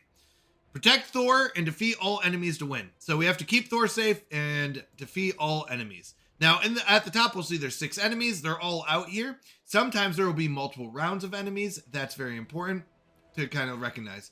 Now, you can click on them. So we got a Ravage Stitcher, a Boomer, the Bruiser. And so we got 2 Boomers, 2 Stitchers, 2 Bruisers. The Bruisers are going to be harder to kill. I really don't want to focus them. I really want to focus someone who's towards the middle because then it will kill adjacent people. So, or a lot of our attacks will hit adjacent people. So flip 2 random negative effects to positive ones. Well, we don't really have any negatives, so this isn't a great start. Attack all enemies for 260%. That is great. Flip taunt on each is only good if they had taunt. So if they were taunting before, that would be really good, but they're not. Spread all positive effects on self to all new Avengers. So currently, once again, we are this girl over here. I forgot her name. Mockingbird, that's who it is. Mockingbird, so it would give, spread all positive effects, so they would all get offensive up, and shield allies, so to new Avenger and shield allies, that would just be those ones, excluding taunt, stealth, and regeneration. Heal self and all new Avenger allies for 15%. Heal other allies, fill speed bar for a random Ronin ally by 20. I'll be honest, I feel like this isn't that great right now and might be useful later. So it does do 260% damage to everyone. We might take it into consideration. Attack primary target for 210%, so it's minus 50, but rebound chain to 4 adjacent targets for 190%. Still not bad damage. Clear 3 random negative effects from stealth, but that won't do anything. Apply +1 stealth, which means that she can't be focused. Up to a maximum of 3 to all Avenger and shield allies below 50%. Oh, never mind. Not that great.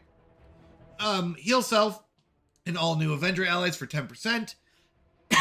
Heal all other allies for 5% while no one's been injured. Generate 1 ability energy for 4 random new Avengers. That's pretty good. That we're not at full energy on the start of the current turn. This attack cannot be blocked. Once again, not bad, but most of it's just the damage, right? Like this one I would want just for the 260% damage. Everything else doesn't really matter. There's no healing that's necessary. Or we can just attack the primary target for 210% damage, heal self, and kind of save up these for when they start doing damage to us. So I'm going to do this to begin with. Hit him, and he's dead. Wow, that was easy. Okay. This one, attack all enemies for 230%. On kill, repeat this attack. Actually, that's huge. If Cersei is an active ally, flip 3 positive effects to negative effects on each enemy. I don't think they have any effects. They haven't gone yet. Attack all enemies for 230% damage. Plus 30% reduced speed bar for all enemies. On kill, attack all enemies 230. Wow, let's do this one. Attack primary and clear death proof. Gain attack all adjacent, which is only like 1. Let's do this one. I think that wins. All right. That was easy. Wow, he's super powerful. This is the first time. So I just leveled up to level 50. So I got a bunch of heroes and stuff like that. Yeah, he is super powerful. All right, it appears that the invading Ultimus is searching for the keys as well. We must make haste if we are to find Ardcon before he does. So where do you think he got the name Ultimus from? Maybe it's a smash up of Ultimately Fabulous? Classic. All right, we're going to use the same team. I think we're going to be able to clear this out. Who are you? Who's this? Icarus. I like you, Icarus. I don't know a lot of these people. Mockingbird. Cersei. Oh, so we do have Cersei on the team. Ronan, which means that these two overlap pretty well. And the Thing. But like I said, you'll figure out who you like. Early on, I was using Moondragon a lot. Punisher was really good. Captain America's really good. Human Torch, I don't remember too much. Iron Man does a decent amount, chunk of damage. I wasn't impressed. He did fine. Star-Lord did fine. I wasn't super impressed with him, though. Phyla-Vell, I liked overall. She offered Barrier, which was really nice. Is from the Eternals. Oh, see, like I said, I fell off. And this is where I kind of want to go back and watch them again and learn who all these people are. Like, I don't know a lot of these. Like, this guy I think is from Thor, if I remember correctly, Korg. Gamora was, okay. Gambit's supposed to be good. I still have yet to see it. Ghost Rider looked cool, except for it wasn't that good to me. Hawkeye was okay early. Luke Cage, I never got to a point where I was liking him. Spider-Man was okay. These two I haven't used. Hulk, Sunspot, like, Hulk I used like once, and it was like, meh. Ghost Rider, Robbie, I never really used him. Gambit wasn't, he had his own movie, what, didn't he? Gambit has his own movie. Hold on, Gambit doesn't have a movie at all? I think he does. Yeah, Gambit has a movie. Gambit has his own movie. I don't know if it was any good. Oh wait, unproduced film? Wait, what? It never got produced?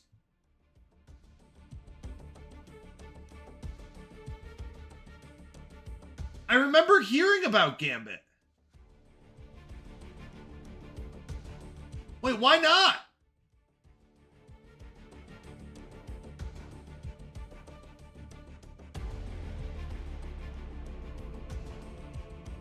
What happened? Redevelopment and cancellation. I remember hearing about Gambit.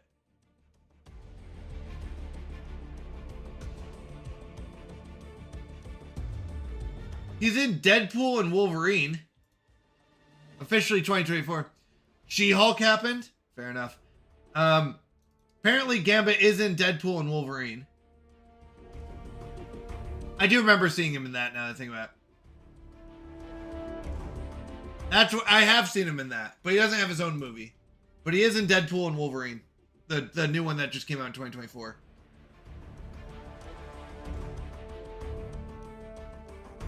That's really funny.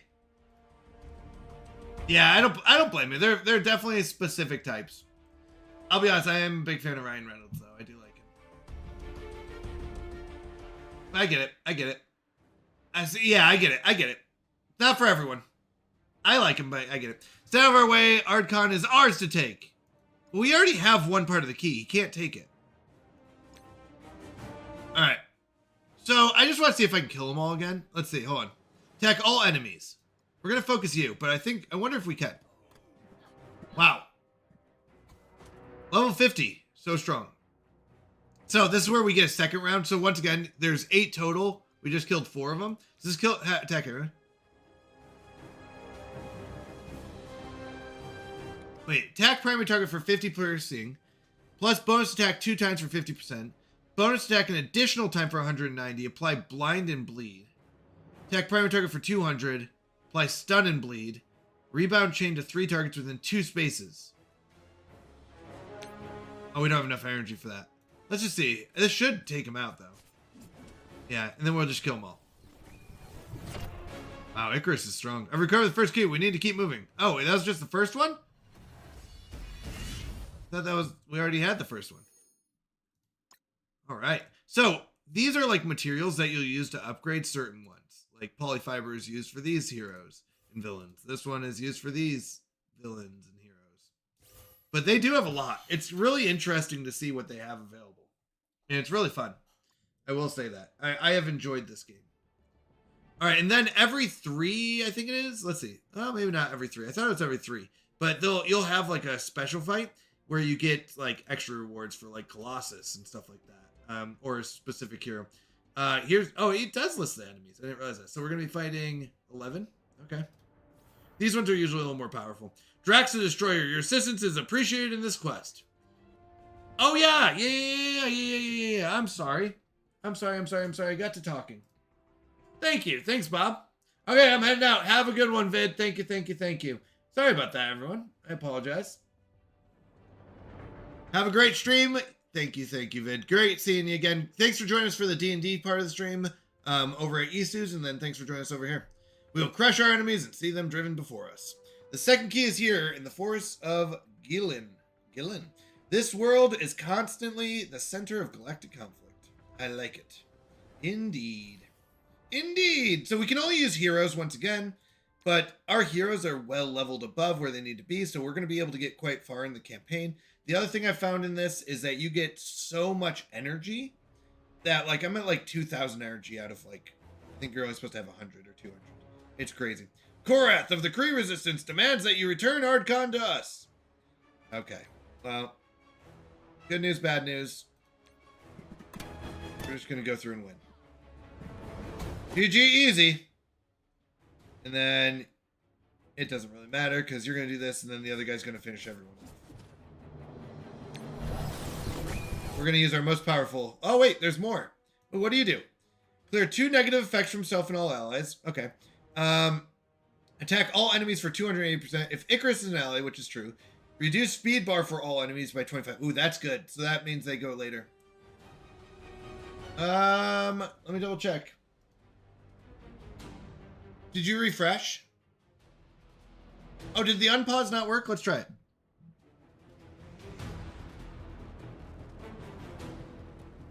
There it goes. Try it now. There you go. Sorry about that. Now let's see what he does. Or she does. Oh. Oh, there's more. You are part of the Rebel Alliance and a traitor. Can he hit more than one? No, just the one. Let's do the one in the left. Sorry about that, Bob. I appreciate you being patient. Oh, Thor, you are terrible. Jason, so we'll kill off these two. Then you, what does this do? Apply stun. Call one random ally? That's not bad. Let's do that. So she'll stun him. Then she'll kick him and then, oh. Just go in and hit. There you go. Third interested party in our quest. There you go. Bam, bam, bam. Didn't you?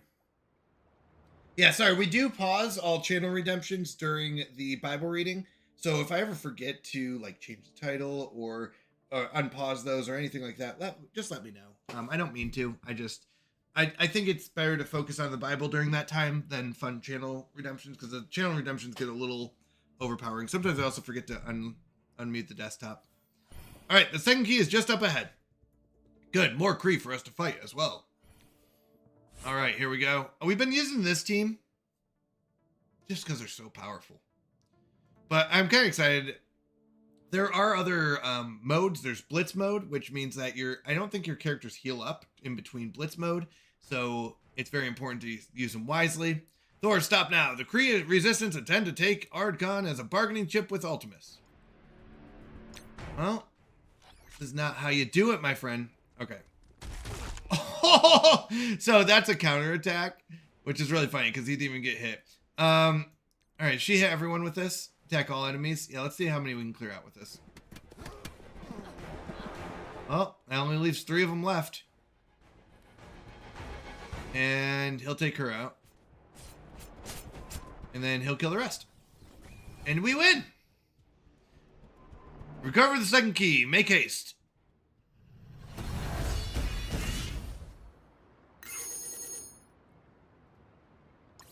Now, as you level up, you'll get more access to more things, and it kind of becomes fun. There's also, actually, I want to show you guys the other parts. There's also an alliance that you can join. You can do alliance raids, which means like you fight, different blocks here. You do need to meet the requirements, which are like have these kind of units and stuff like that, because they'll only let you use certain types of units. So you do have to match, make sure those match.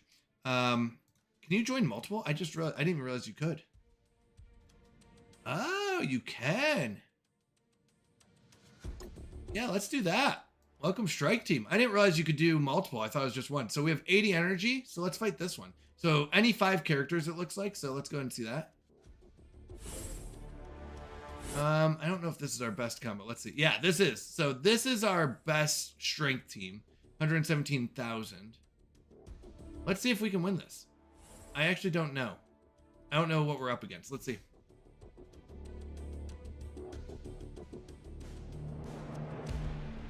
Now, if you would like, if you're like, hey, I don't know, I don't want to read all this, or, you know, and these will be timed, let me show you what you can do. Or if you need to step away for a moment, you can do this. So there's an auto up here that you can do. And we can even slow it down to 1 times speed if you want. But this one is timed for 5 minutes, so we are going to go 2 times speed. So we can still enjoy it, but do that.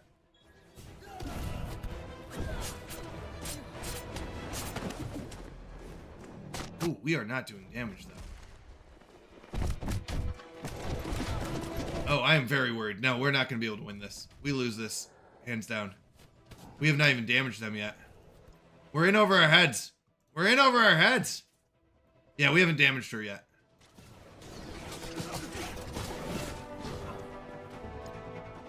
I just want to see something real quick. 231,000 power. Yeah, no, we were in over our heads. We're going to quit this battle. Oh, I guess I should have hit retreat. Yeah, sorry. I clicked on one that was way above my league. I just wanted to show you what that was, but I didn't read it enough. So, let's go back. Oh, yeah, look at the power damage. 2.3 million. 2.3 million. Is there one that's not at like 2.3 million? I thought it was like...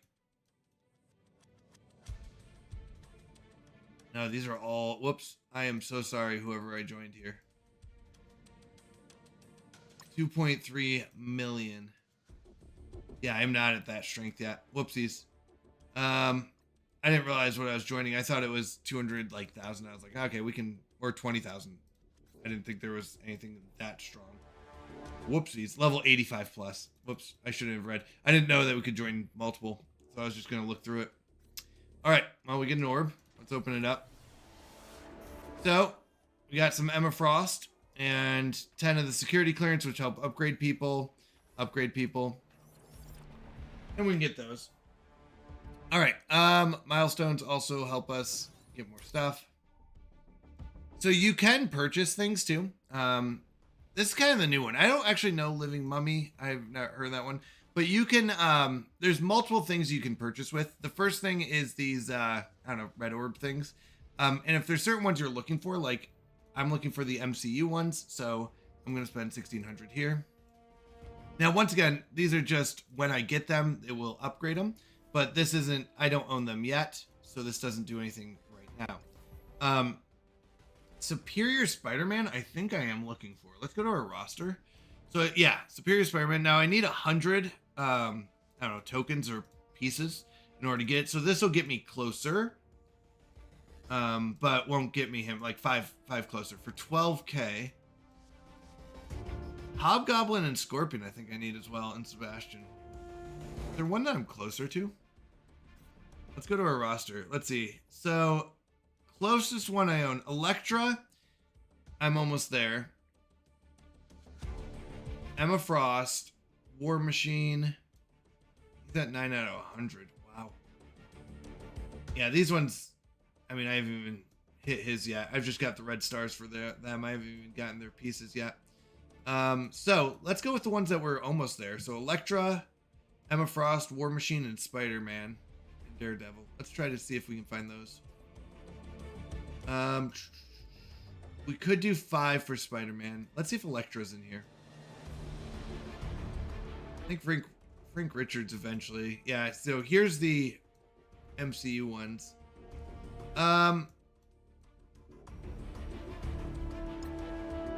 We still have 83. Let's do the MCU ones.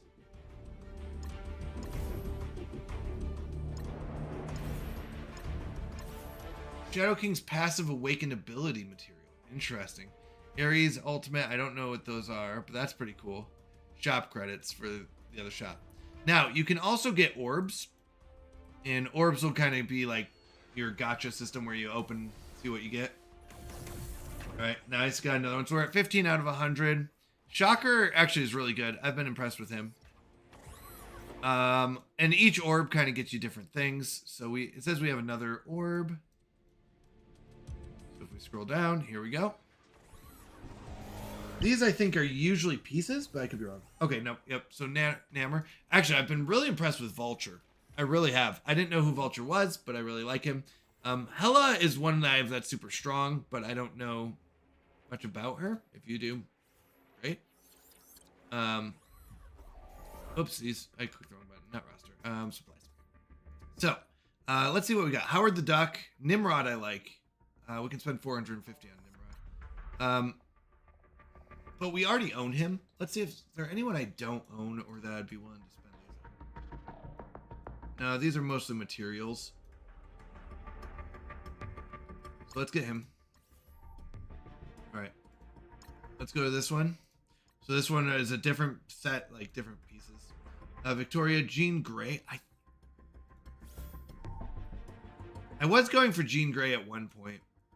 Ancient One is not bad, but not who I'm looking for. So these Gwenom, Spider-Man, and Jean Grey were ones that another comp that I was looking into. We could spend the pieces there. I don't see anyone that... Maybe Human Torch.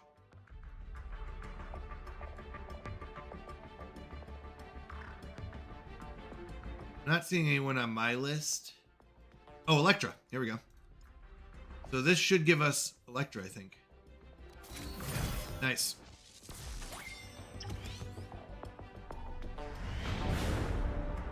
We'll want to level her up. She's part of the Vigilante. Yeah, the Vigilante one with Punisher. Not liking these, not liking these. So let's go back. Actually, I want to see if I got Mr. Smiley there. I had him. Yeah, Human Torch. We do have him. So we can go back. I call him Mr. Smiley. I don't know my heroes well enough. Where's Mr. Smiley? There he is. So we'll get to him as well. I don't know the other ones aren't. I don't know how good they are. They haven't really been on my list except for. Oops. Nope. I think it was Jean Grey and the Spider-Mans. So, you know, we've got 674,000. I don't see a problem with this. I'm not sure, like, War Energy Refill, Defense Boost, these all sound good, but I'm not really sure too much about them. So let's go here. Let's roll our orbs, see what we get.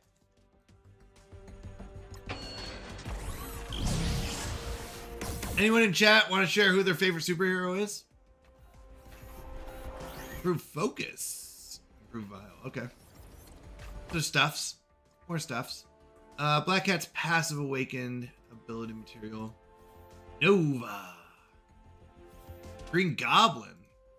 That's interesting. Hercules. Hercules was one at one point. Yo-Yo, I think I just got. I haven't used her yet. I don't know a bunch of these. Some of them I do, but I'm guessing that you own 9. Like this can be used to increase stuff. No, I'm not liking those. Okay. Let's go to the next one. So, Hitmonkey. I think Hitmonkey is another one that we're going for. We need a lot more shards, but Falcon we need. Sentinel we like. Sasquatch, there he is. Peter B. Parker was another one that we were going for earlier, so we'll take him. Ronin we have. Star-Lord I wasn't impressed with. Spider-Man Noir was one. Agent Venom was one. Gambit was one that was listed. I don't know if he's still good or not. No. We do have 641,000, so maybe it's just worth buying them all. Falcon was one that I saw listed. And once again, when I say listed, I don't know how good they actually are. I kind of had to use online info. Yeah, no, not these that I know of. So if you play this and you're like, hey, actually this person's good, let me know. I don't know. Phyla-Vell I liked. She did pretty good early. But I don't think we're going to use her anymore. Okay.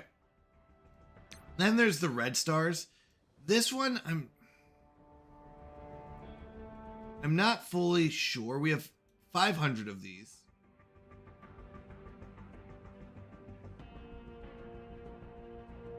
Why are these, like, why is Quicksilver so expensive? Why is Quicksilver? Is Quicksilver that good? Rogue mostly good with Nova? I mean, they're not in my list. I do remember Panda Pool being in the list earlier. Gore was, Spider-Man was, Gambit was, Daredevil is. We'll get Daredevil. But I feel like these are pretty good, but maybe I'm wrong. Maybe they're not as good as...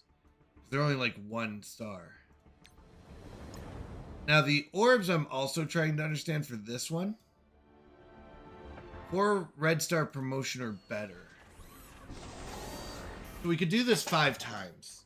I'm wondering if it's worth spending. Let's do it. Cloak. Don't know Cloak.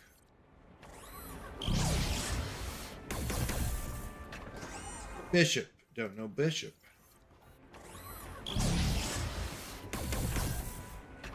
The Hood. I've seen a lot more of the Hood. I don't know who he is.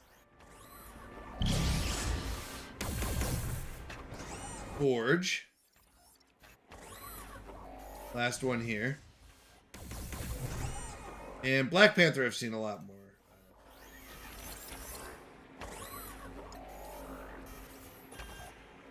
Okay. So, interesting. Forge. He gets promoted. I haven't seen him on any of the lists. What is he? He's Mutant Support Extreme X-Men. Crafted Shot, 100%. 25% applied deflect. That's a low chance. Does it go up? Oh, so it guarantees it. Okay. To the 2 most injured. Apply deflect and regen to the 3 most injured.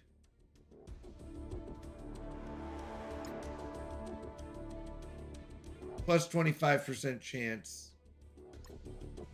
Okay. What's this one? Attack primary target for 160. Copy 1 positive effect excluding taunt. Chain to 1 adjacent. Copy 1 positive excluding taunt. Spread 2 positive effects on self excluding taunt to all X-Men. Not bad. Get to use some positive ones. I haven't seen them in a lot of the lists. So these are kind of what we're looking for. Scorpion. Patriot. These are probably the latest ones I've seen. These ones are probably my most powerful right here. But hopefully later on I think these ones become more powerful because they're group stuff is better. Now, a lot of it they said is based on the scenario. Like when you're at war, this group will be better. When you're in campaign, this other group will be better. Ooh, what's that? Captain Carter. All right. Ooh, 11,000 right off the bat. On turn, apply regeneration for 2 turns to self and all rebirth and out-of-time allies. Gain 25% block chance, 20% block chance for each rebirth and out-of-time ally. Doesn't sound too bad. What does their ability do? Primary target for 210. Chain to 1 adjacent for 160. Apply regen to the most injured ally. Gain 3 deflect, 1 counter, and 1 death proof. Oh, so in raids and in wars, something else. Attack primary target for 250. That's not too bad. Clear all negative effects from self and 2 negative effects from all allies. That's not bad. And damage? I haven't seen her listed, but I don't know why. She seems pretty good. We'll have to look into her later. Let's collect our goods. Emma Frost? Let's go! So Emma Frost is one that we were looking into. Now up to 23,000. Fashionable Strike. I don't know Emma Frost at all. Attack primary target for 190% damage. Flip 2 positive effects into negative. That's huge. If charged, attack primary target for 240% damage. And clear 1 positive effect instead. Clear 1. Interesting. If charged, clear charged. Bury yourself for 20% of this character's max health. Clear 3 negative effects from self and all allies. Apply 2 immunity to 2 random mutant villain allies or self. Mutant villain allies. Apply slow to 3 random enemies. Actually, that's really good. Gain charged. Mind control the enemy. Sorry. If charged, clear charged. Clear 3 positive effects from 3 random enemies. Okay. Apply blind to the primary target. That's good. Mind control the enemy or ally character with the most damage to attack the primary target. Plus 75% chance to control a second character. Controlled characters gain 20% damage for this attack. If primary target is killed, apply blind to the non-summoned enemy with the most speed bar. Ooh. This attack is unavoidable. That's good. Alright. Unturn, heal self for 10%. Okay. Apply 10%, minus 10% speed to all enemies. That's great. Because this is a passive. This will always happen. While charged, gain 400% armor and 500% resistance. Okay. I can see why she's good. We'll put some armor on her. Alright. We've now got Emma Frost in our roster. Welcome to the roster. 20 orbs. What happened? How do we get 20 orbs? Well, let's claim it. Let's open all 20.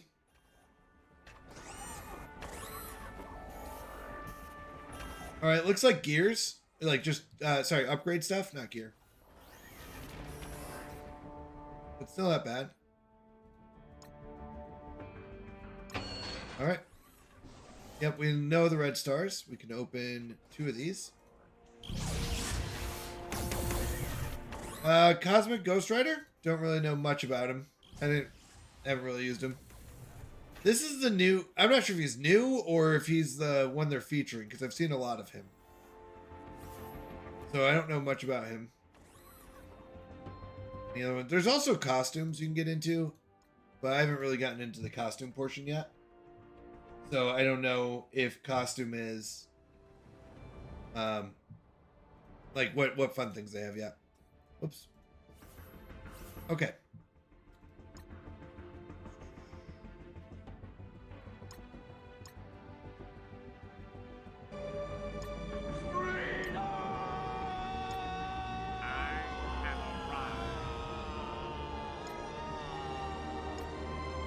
Welcome in, Zach. Good to see you.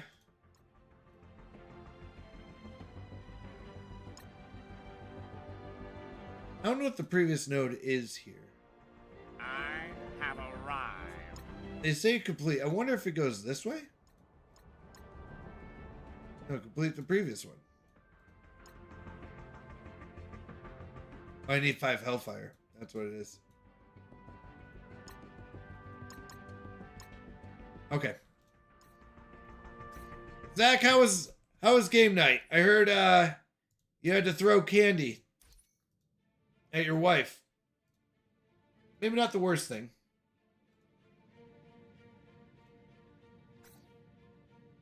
All right, let's see here. So Blitz is a fun one as well. Yeah, we should switch out this team. We have a way better team now. We've upgraded.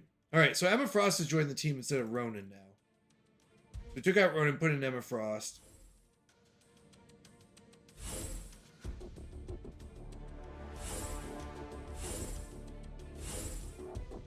Yeah, we'll just do this. She was falling asleep and it was Twizzlers. Oh, I love Twizzlers. You can throw Twizzlers at me anytime.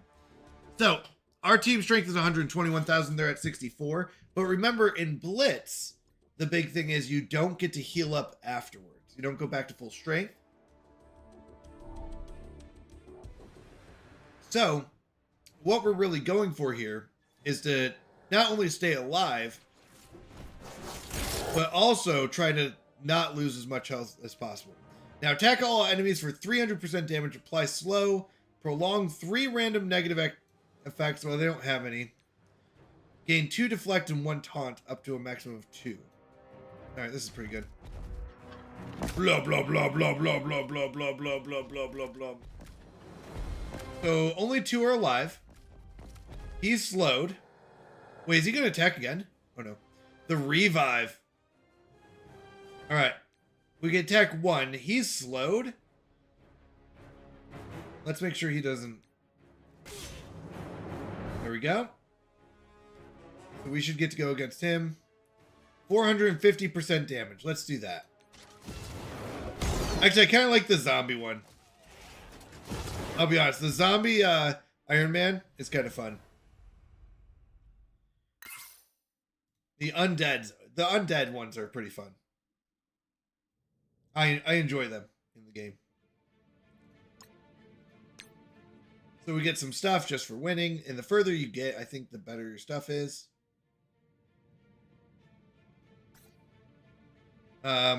All right, so 25 of these. We got 1,730. They have 73,000. We should be able to beat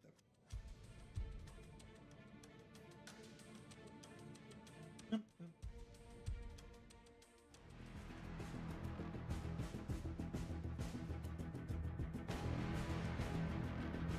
All right.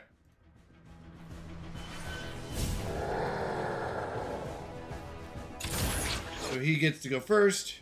Actually, I do like Vulture. He almost killed my guy. We're going to do this. Boom, whack each one.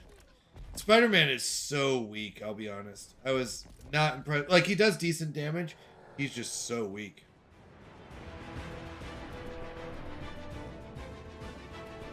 He's going to go next, so let's go ahead and get him. The problem is I kind of want to heal up. Is he the one that heals? Abilities. Clear 2 death-proof attack.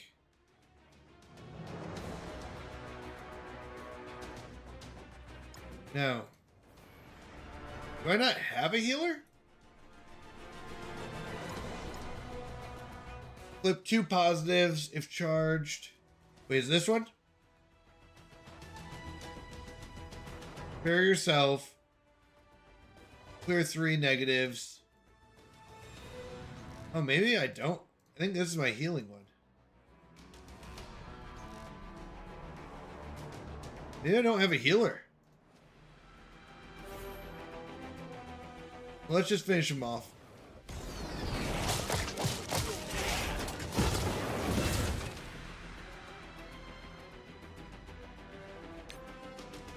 Attack all enemies, clear death proof. Not worried about that. Apply 2 regeneration. Attack primary, call for random, apply disrupted.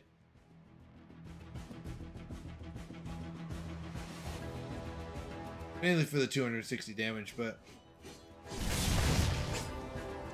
260%. Apply stun. Yeah, I guess we kill him, but I don't have any healing. Need some healing. Because Skull Guy is almost dead. We need him to stay alive, or just maybe switch him out at this point. Oh wait, Skull Guy isn't even in it. I was wondering where he's coming from. He must be one of their passives. Okay, that makes more sense. I was like, I don't remember seeing the Skull Guy in my list. He must come from one of our guys' passives. I'm guessing it's Hera.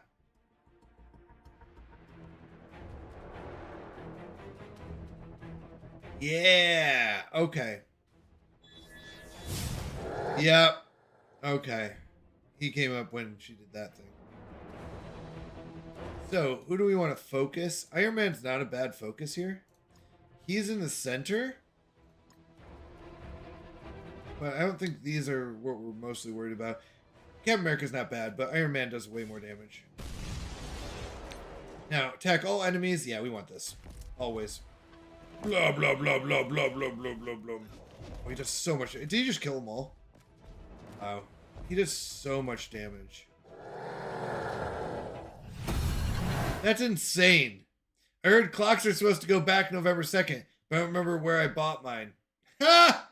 Bob, that's worth 200 points right there. That's a good joke right there, Bob. 200 points. Well done. Good joke. All right. 67,000. We should be able to beat them. I do like the idea of health carrying over, though, from fight to fight every once in a while. Like, they have so many different modes that are what makes it fun, I think, that you can kind of choose all of them. Whichever one you want to have fun with at that point. I don't know who this is. America Chavez? Captain Marvel. Sorry, who are you? Ironheart or Storm?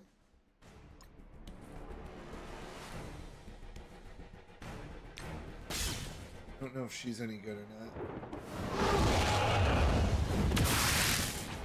not. Yeah, he counter strikes. Let's do our 300% roll through. Boom, boom, boom, boom. There's one left. Fair enough. He's actually, Juggernaut's really good. With taunt here as well. Cleared 3 negative effects, so she won't be slowed. I think that's slowed. No, yeah, slowed. And all allies. Oh, that's huge. The only problem is this doesn't do any damage. Or we can try to kill her. She won't have defensive up if I flip it.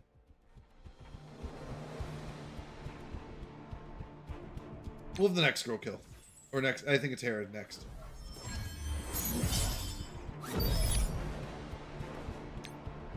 $450%. Do that.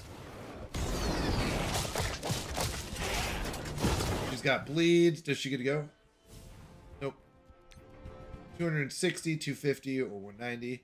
We're going to try to do this just to finish her off. Even if she doesn't die, she'll take damage. 440. Yeah, 440%. And clear positive effects. This is a good team. So even if she didn't die, she wouldn't have the defensive up anymore. Not bad. Not a bad combo. Did take almost everyone to do it, but works out. All right. 70,000. We should be able to roll through this one.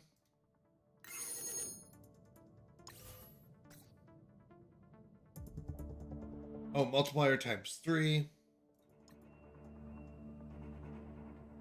We haven't taken a lot of damage, which is good. But I imagine by the end of this, like, we have to be careful of how much we're taking each time. Oh, that's my team. I was like, wow, that looks like my team. It was. All right. Can we get our little skeleton guy back here this time? She's got evade. Deadpool's a little dangerous. I don't know Venom that much, but Deadpool does have an annoyingness to him.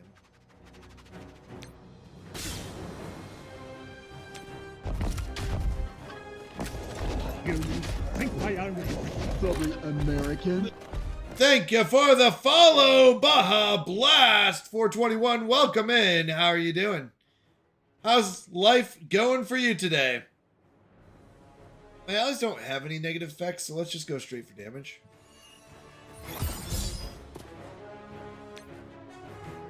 And he's going to try to just finish her off. I don't know if he will or not, but yeah, he will. How's your evening going? Your Saturday night?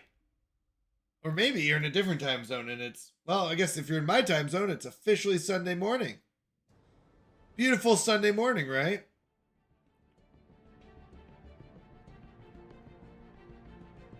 And we've got a huge advantage on these.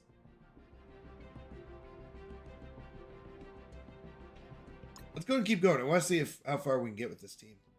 I'm kind of excited. They're doing a really good job.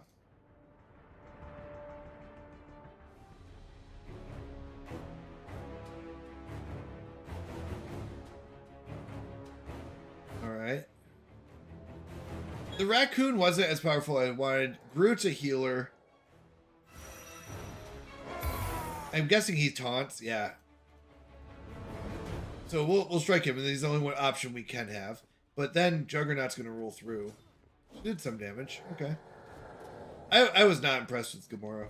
I'll be honest. I wanted more. But maybe it's because, I mean, my Gamora was early on. Maybe weaker.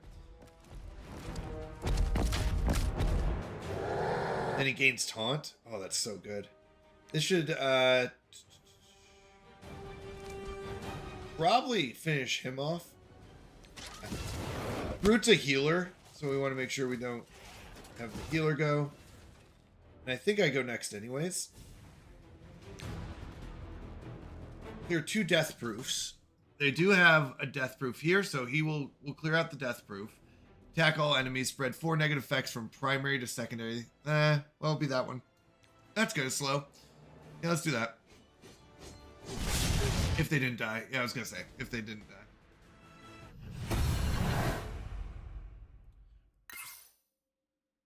All right, we're up to tier 3.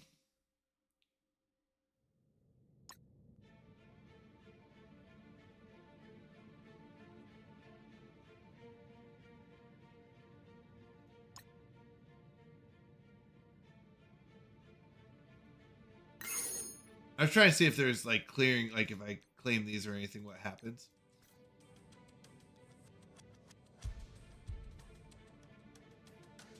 We're at 82,000 out of 84 for the next milestone. Let's keep going. See how far we can get.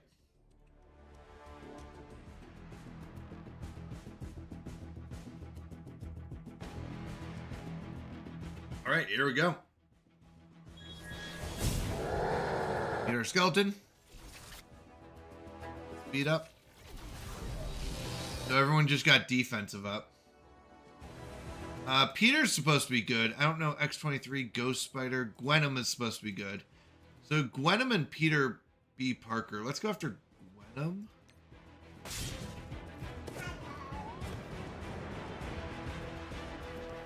Feel bad hitting a kid though. Okay. Now we're gonna run through him with Juggernaut. Going to assist now? Okay. I mean, he's still pretty tanky. He's going to run through, see who we knock out. Got 2 of them. Hits the taunt. Blocked. What does this do? Bury yourself. Clear 3 negative effects from self. Well, we don't really have those. And allies, they don't have any. Apply immunity to random mutant villain allies. Slow, so they would get more slow. No, at this point, I think we just finish off her. Ooh, dodge. Nice. He will finish one off. I think her. I bleed. Mind control the primary target to attack the most injured enemy. Wait. So I attack the primary, then they attack the most injured enemy.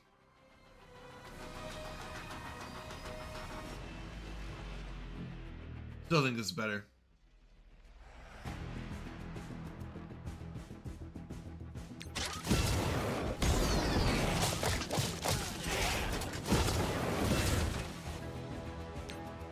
Attack all enemies. The nice part about this is it'll hit even stealth.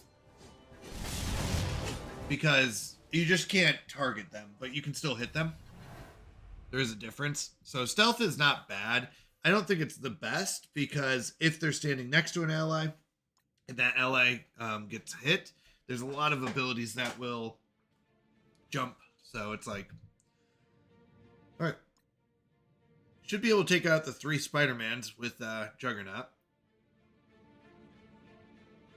Leaving Gamora and Hulk to be finished off in a moment.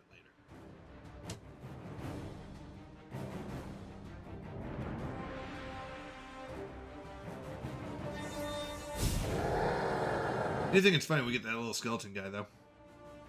I actually think I'm gonna focus Gamora first because I really feel like the that Juggernaut's gonna take out the other ones.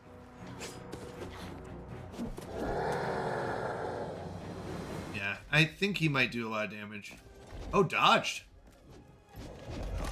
Yeah, so he oh, she revived. Classic. Which means I can only do one thing. Attack one person. Yeah, we don't have any negative or anything. And then now that he's the only one, we can now focus him. There you go. Spider-Man's I find to be too weak as far as health and defense. They're not bad damage, but they never get to go. I mean, they don't do enough damage to make up for it. 82,000. I don't know who this is. I've seen him on like a higher tier list. The other three I don't really know too much. Is that Storm?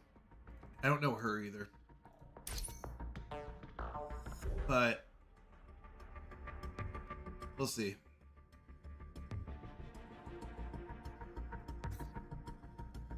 It's 100 to battle now.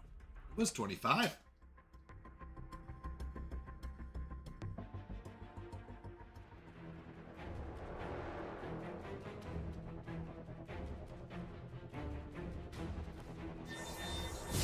All right, we get our little skeleton.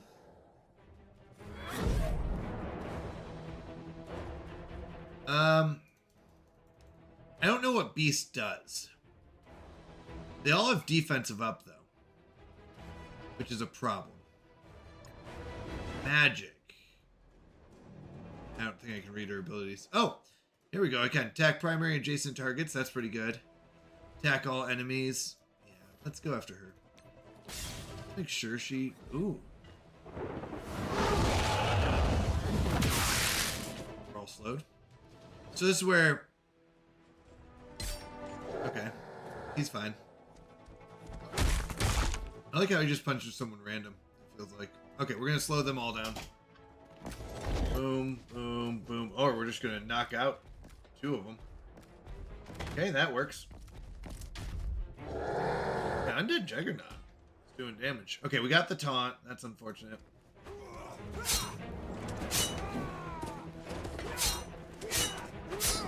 He goes through a lot.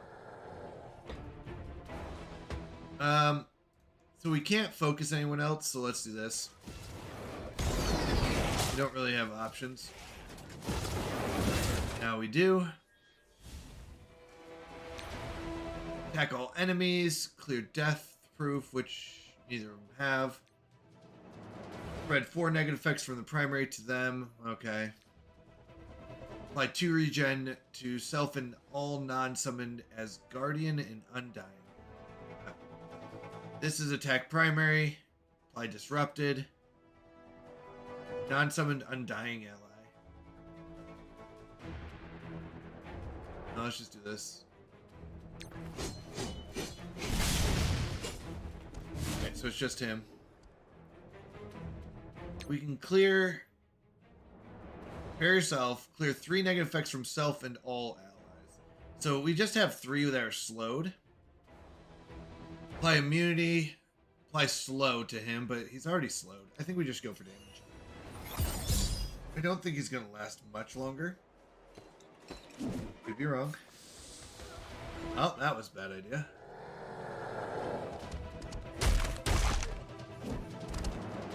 Might be wrong. Oh, get another guy. They're all negative effects on this character. If negative effects removed, heal self for 5%. That's actually good. So it's only 5, but that's okay. Heal self for 10% of this character's... Wait. Heal self for 10. Okay. Spread all bleed from the primary target to all Jason. That doesn't do anything. Attack primary for 330. Which is much more. Yeah, that's what we want. Plus 20% additional damage per bleed. Which doesn't have. Plus 30% drain. Okay. Let's go with it. Ah. Oh, I was gonna say, it didn't look like it did any damage. Apparently it did. Reattach the arm. Healing's always good, though. Especially in these longer ones. Or these, what are they called? Blitz ones? Where you don't get to heal. That's always a huge deal.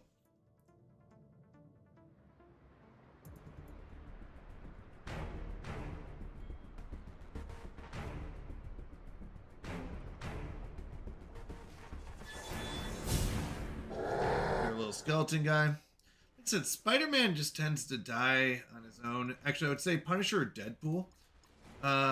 Both are scary.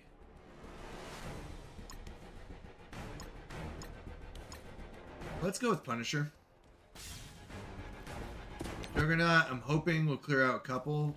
Probably not the... Oh, I guess I was going to say probably not the bigger guys, but never mind. Juggernaut wins. He's so strong. He's so strong. It's insane.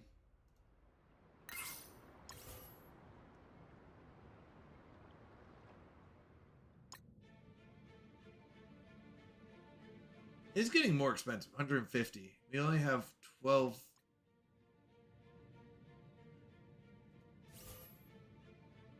No, this isn't how damaged they are, though. Oh, you can own 500, so they'll recharge. Okay. It's just we have too many, so they're not recharging. Fair enough.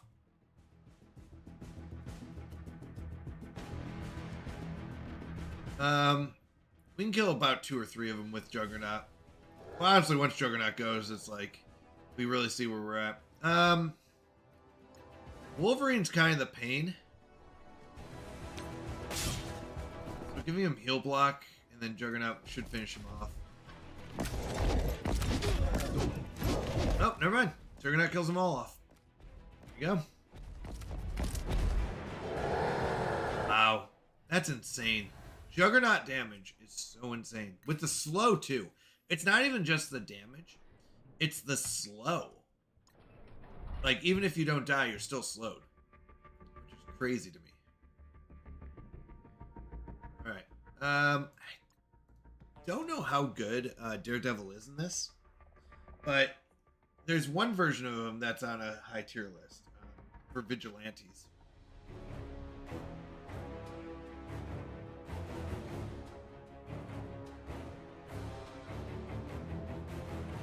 This looks like it might be vigilantes, or is it vigilantes or assassins or something? I just wanted to see stats. No. ID overpower combat tooltip bonus title 1. Okay. It wasn't effects.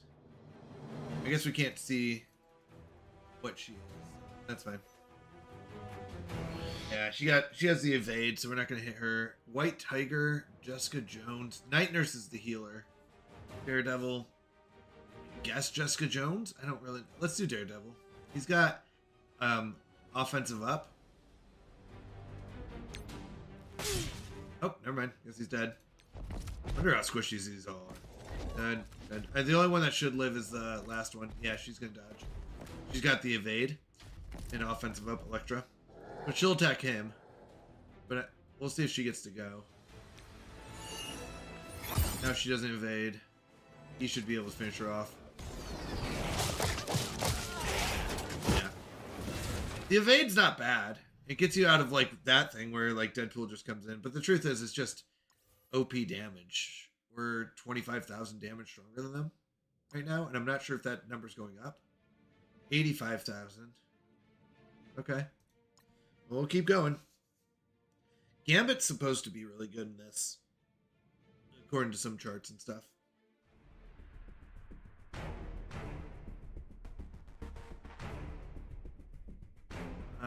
I don't know the other ones. Magic, Sunspot, Phoenix, Cyclops. Gambit's the only one I've been told is good. So he just gave offensive up to everyone. He's also got, they all have barrier as well. That's going to be a problem. Let's take out Magic because of her barrier. Undeath, heal most injured, non-summoned. Oh. Wow, he is so good.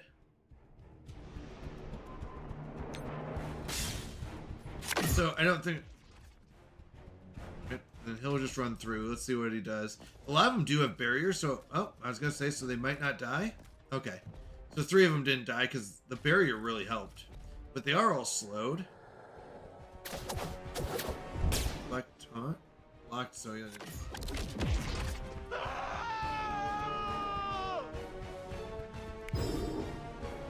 Not sure what happened. I don't know if she has enough to kill her, but she can definitely kill him. Bury yourself. Clear 3 negatives to himself and all allies. Allies don't have enough. Apply immunity to 2 random. Apply slow to 3 random. They're already slowed. So let's just kick him. Or punch him or shoot him, whatever it is. Okay. And then he should be able to finish her off, I hope.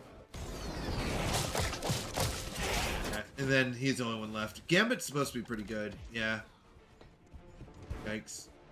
We really do need healing. Oh, from the ashes. That's interesting. Yeah, we needed her healed.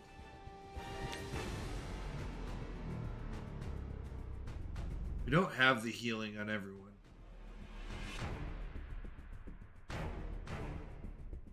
Let's just do this. I think that should finish off him at least and do some damage to her. He should be able to do the 440 stun. As long as she doesn't dodge. So she's stunned even if she gets a chance to go. Yeah, so she could have... Oh, maybe... That was her going?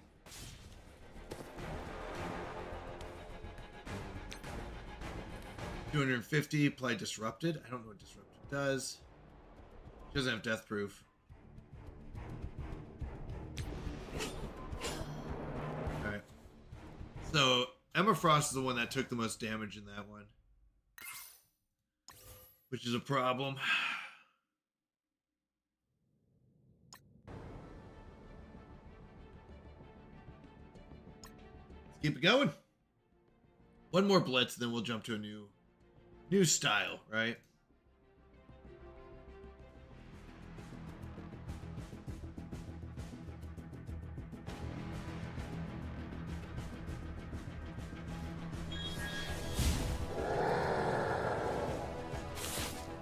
Actually, I haven't fought a lot of these. Oh, him, actually, I like Mysterio a lot. Mysterio is really fun. I don't know these. I'm guessing Rhino's like Juggernaut. Electro?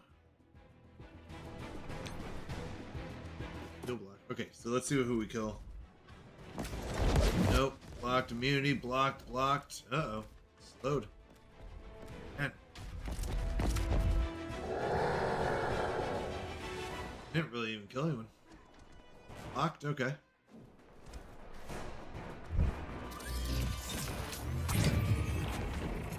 Uh-oh. Okay, charged. This might be the time. Bury yourself. Oh, she is fully healed. How did she fully heal? Clear 3 negative effects from self and all allies. We don't have any. Apply slow to 3 random. Flip 2 positives to a negative. That's what we want. So we really want to do that on someone that we think is going to be dangerous. Actually, Shocker is dangerous. So let's do that. Then he should be able to go in and finish someone off. I really don't want to waste it on Electro.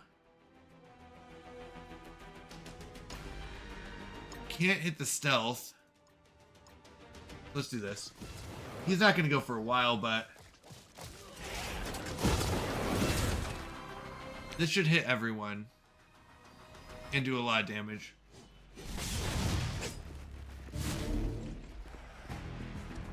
And when I say damage, I just mean more than just your basic death proof.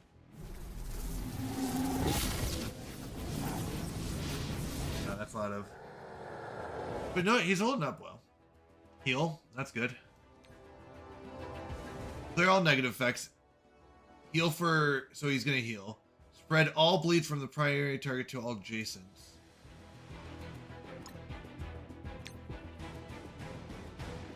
Attack primary and adjacent. Actually, I kind of want to do this, though. They're death proof. I think we still want to do this because he's going to attack all primary and adjacent. Rather than just hitting these two, we really want to focus on all three. I think he does enough damage that he's going to do...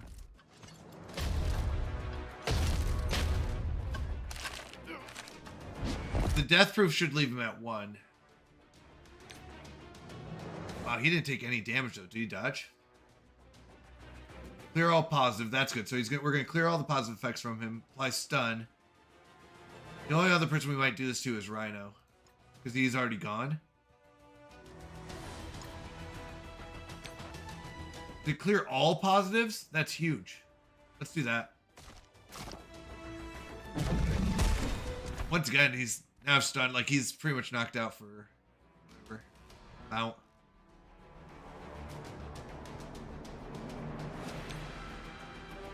You can apply 2 bleed, attack self for 2,000.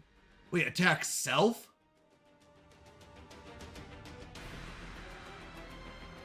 Wait, what? 180 apply heal block.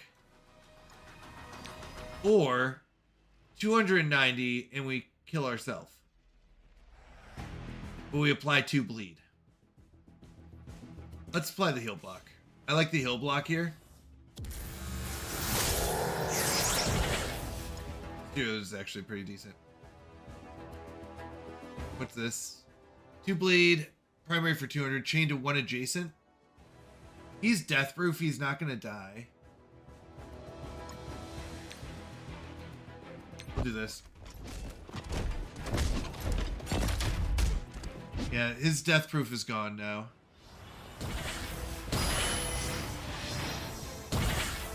Their death proof is really annoying.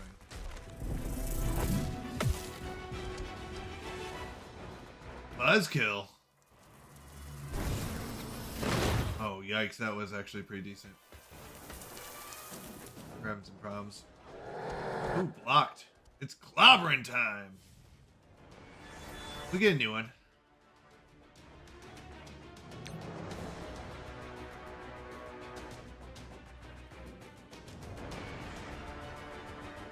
So we can either finish off Rhino or try to do some damage to him.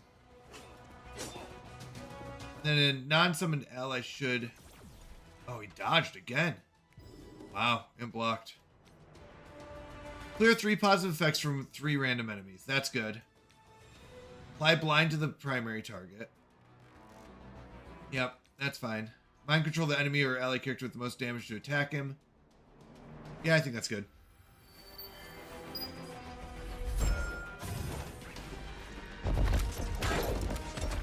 So even if he's not dead, he'll die, I think, pretty soon. Oh, now he will. He's dead now. He's already blinded, I think. Oh, attack all enemies. Yeah, let's do this. Unleash the lasers!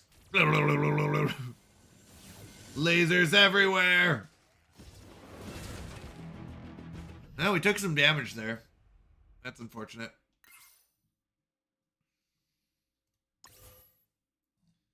But it is fun. Blitz is fun. To keep kind of trying to push through. I do enjoy it.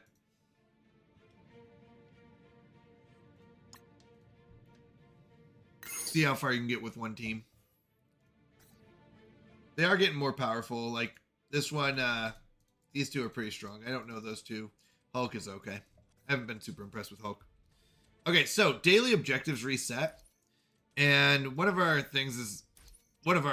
goals is to get where is it? All clear 5 times in a row.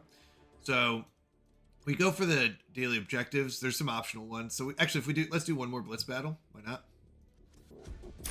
Just to finish off that objective. Where's blitz? Right? Yeah. Do one more.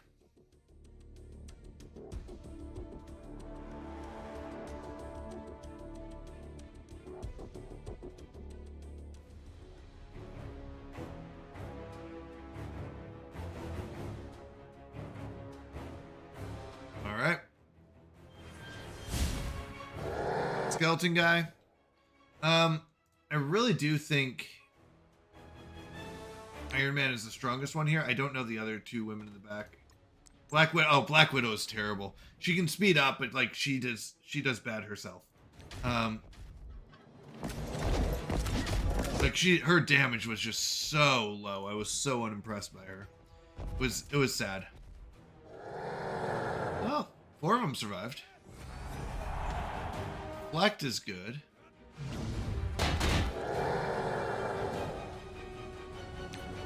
Prepare yourself. Clear 3 negative effects. Not worried about that. Apply slow. They're already slowed. Flip 2 positives to negatives. I'm trying to figure out if I'm more worried about Scarlet Witch or Iron Man. Iron Man's pretty powerful. I don't know if Scarlet Witch is, but let's do Iron Man. And let's take out Scarlet Witch. She'll go first before Iron Man. Then we can finish off Iron Man. Attacking all enemies.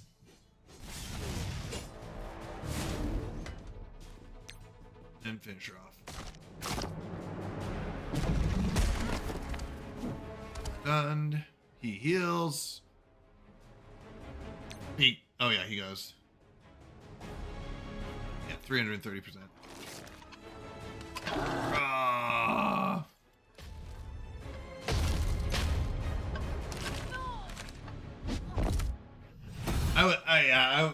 It's just kind of, I think, a little OP right now because we're fighting weaker ones. But as you get further in Blitz, it gets harder and harder. So, all right, let's go back. Let's claim that one.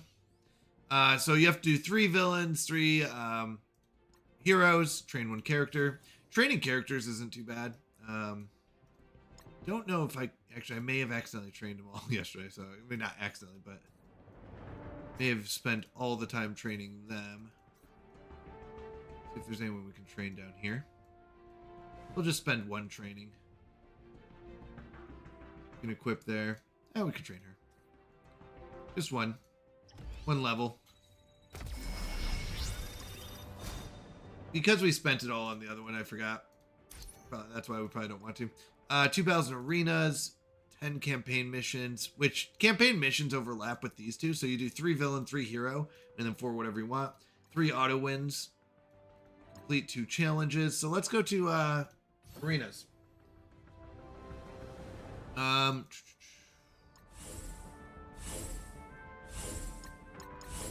I guess this would be our defense. It's not perfect. Ooh.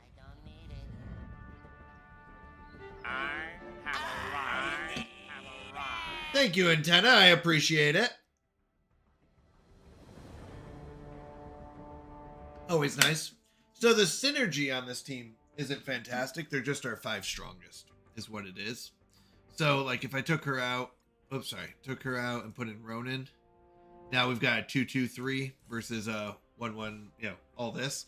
But truth is, I think they're just stronger. He's going to taunt.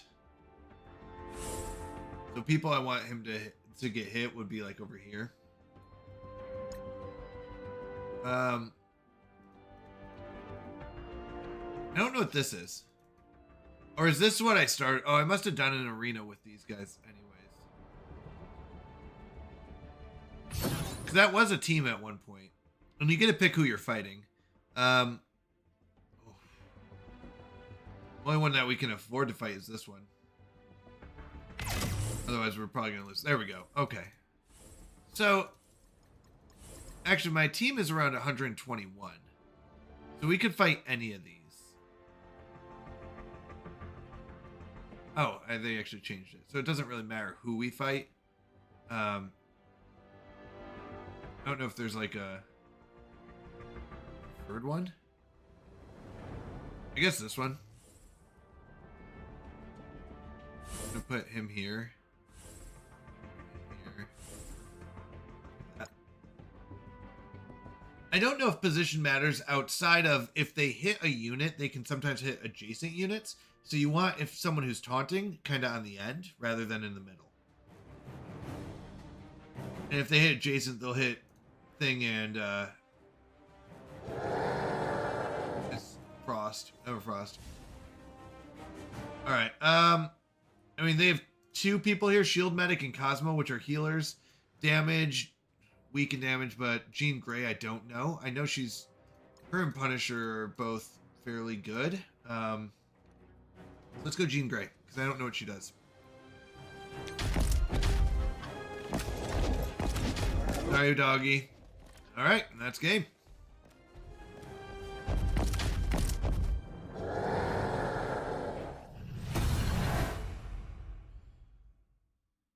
Congratulations. So you do want to do like the daily objectives each day, but other than that, it's not too much like required stuff. This guy Nimrod's pretty good. On kill, gain stealth, yeah. Actually, I also think Vulture's pretty good, and Shocker. Actually, all three of those, and him. Actually, I like this team that they've made, except for Black Widow. Black Widow is the only one that I'm like, I don't know.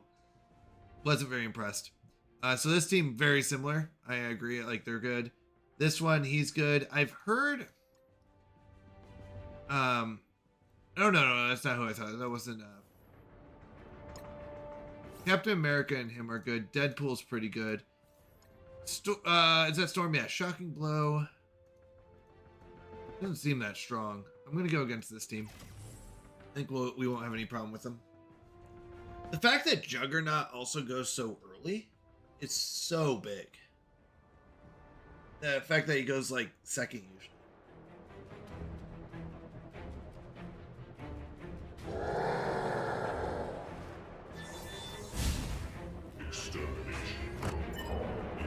So he's gonna summon a second guy, and then it's actually not a bad one that he does. Deadpool and him are the two.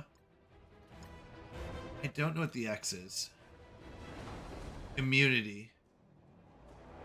Additional negative effects cannot be applied.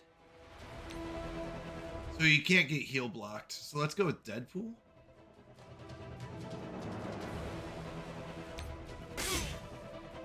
He might get revived once. I don't know. Oh, we're all slowed.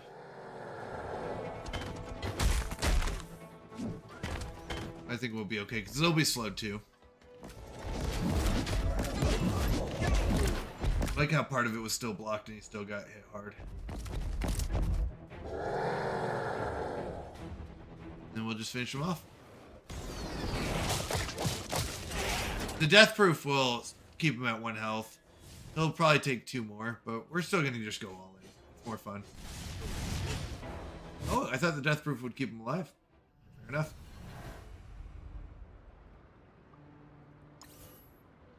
Now this is the point where we're probably in over our heads on the arena. Because we got, well no, we got 121. We're still good. Alright, Battle Pass, we got, oh no, I don't want to spend it. I thought it said, oh, objectives, we got 2. Which means we can claim these. Oh, nice. Actually, I really like this guy. Phantom Rider was really fun to play with. Alright, dailies. We got that one done. And I did see an achievement here.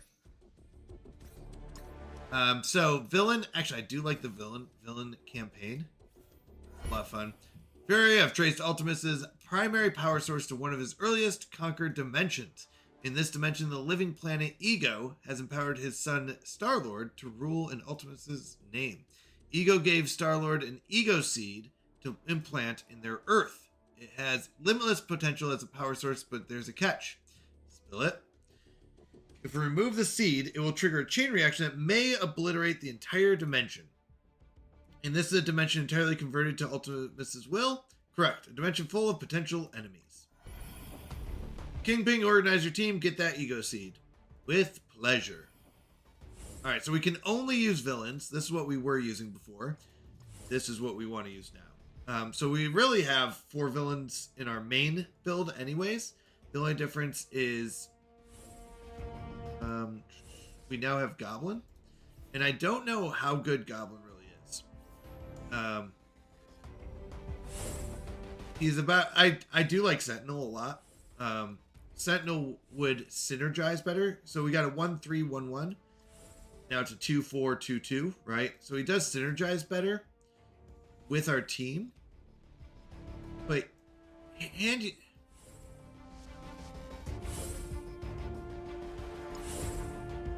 he's just not as powerful individually.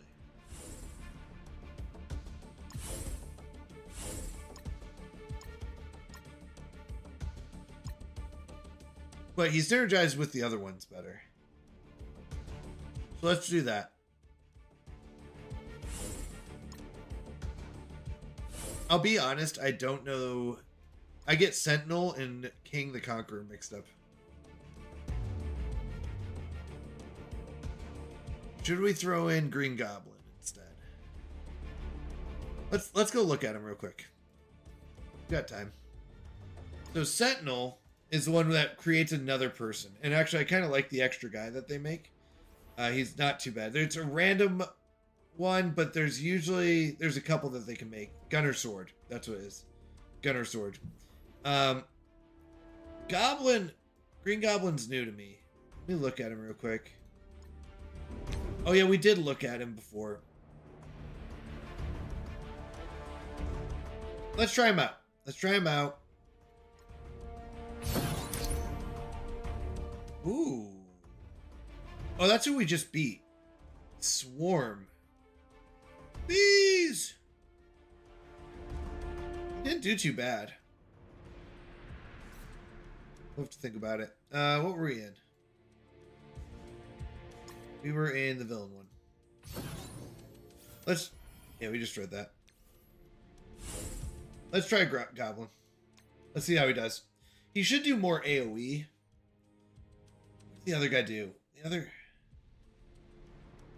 one guy has a mace, and I like him a lot, actually. I like the mace guy. King Bing, we made it through the portal. This place is really weird. Rumlow, stay on task, get it done. Oh my goodness, that is weird. Hi there, friends. You are trespassing on sacred land. Prepare to die.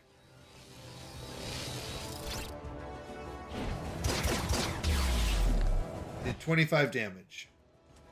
Okay, 270 is a little bit more. Alright, run him through, my friend. My skeleton guy didn't get to go. Yep, looks like that was easy. Now, I don't know if there's more of them.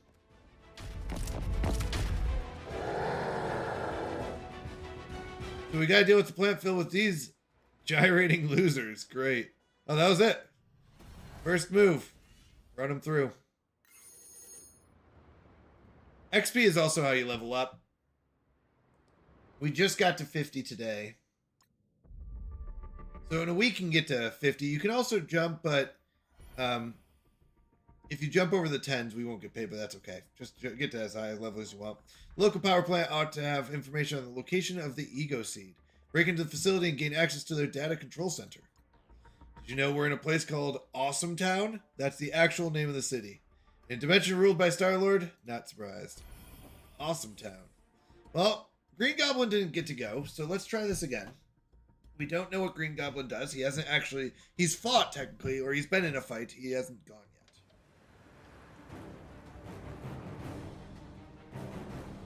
Star-Lord, he who shines brightest will have your heads. He who shines brightest. Too funny. Alright. Come on, skeleton. Go get him, tiger. Cyborg or Reaper? Probably Reaper? I don't know. This should be easy, though. Nope. Now, they should have... what, 7 more? Yeah.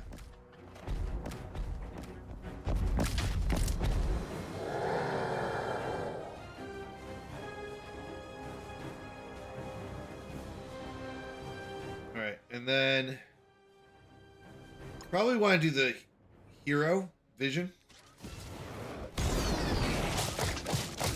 I'm making targets. Like, these guys don't do that much. We have 4 more after this. Yeah, let's just kill everyone, though. I think it's better to finish off people early, and then, rather than save it. Reaper, Cyborg, Oracle, Guard. Oracles probably are, like, healing and, like, buffs. Reaper's probably damage. I think these are bruisers. Okay, let's see what you got. Most injured enemy with stealth for 150%. Bonus attack that target for another. If No targets have stealth. Attack primary instead for 50. They don't have a lot of primary, so this is not great. Although characters killed by this attack cannot be revived is pretty good. We're going to do this, and we're going to, because it's a 50% chance to attack adjacent. We could sacrifice ourselves. I'm going to say no, just go whack him.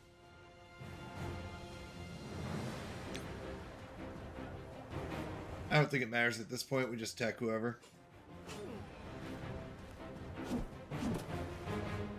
He just goes and smacks. And then we win. Ah.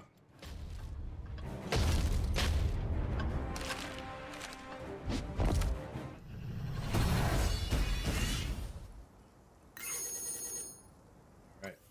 So we're going to jump over to some Stellaris. But yeah, that's our sponsor. And I think that, like I said, I've enjoyed the game. It's been a good game. It's been fun. It's gotten me back into superheroes a little bit. I kind of was like, superheroes, like they kind of fell off, or I got a little tired of them all the time. But this one kind of makes me go wonder, like, who else is out there that I've been missing. Maybe it's because I kept seeing the same ones over and over again. And it'd be fun to see some of these that, like, maybe are older, or that, you know, you don't get to see so often. I think this is one. Actually, I think definitely want Hitmonkey. I want Invisible Woman. Sorry, I just saw them and I was like, those are two that I definitely want. I don't know about these, but let's go get those orbs and then we'll jump over some Stellaris. But once again, good game. They did a good job. Once again, it is mobile, so if you're not into mobile games, you probably won't like it, but it is fun. All right. Sylvie, I don't know. Captain Carter, we got... I don't know Gwenpool. I've seen her, I think, once. I don't recognize those. Lizard. Ghostfire. I think I used Lizard a couple times. I kind of liked him. He was okay. He wasn't, like, fantastic, but he was fun. Let's see what we get out of this. Ink Pim? Nah. And then a couple of these. See what we get. Good. Human Torch is good.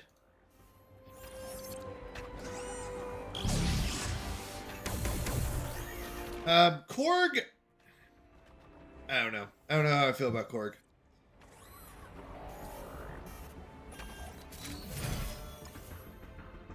Let's see. I don't know what he does. Let's see. Oh yeah, I did use him. Actually, I did like Korg. Clear 2 positive. So he does the 100% gain 1 deflect. Not bad. It's okay. Attack primary adjacent target for 100. So this is good for 2 people. Apply a slow. If Nova is an ally or with 2 or more nowhere allies, this attack does an additional 60. The problem is nowhere allies don't tend to be that good. And from what I've seen, they're okay.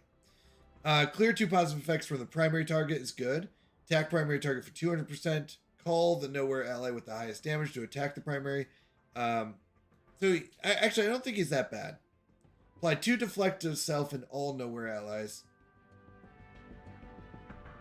Yeah, I don't think he's bad. I kind of liked using him, but... So, nowhere allies. Let me show you. With a K. There's the dog, which is the healer.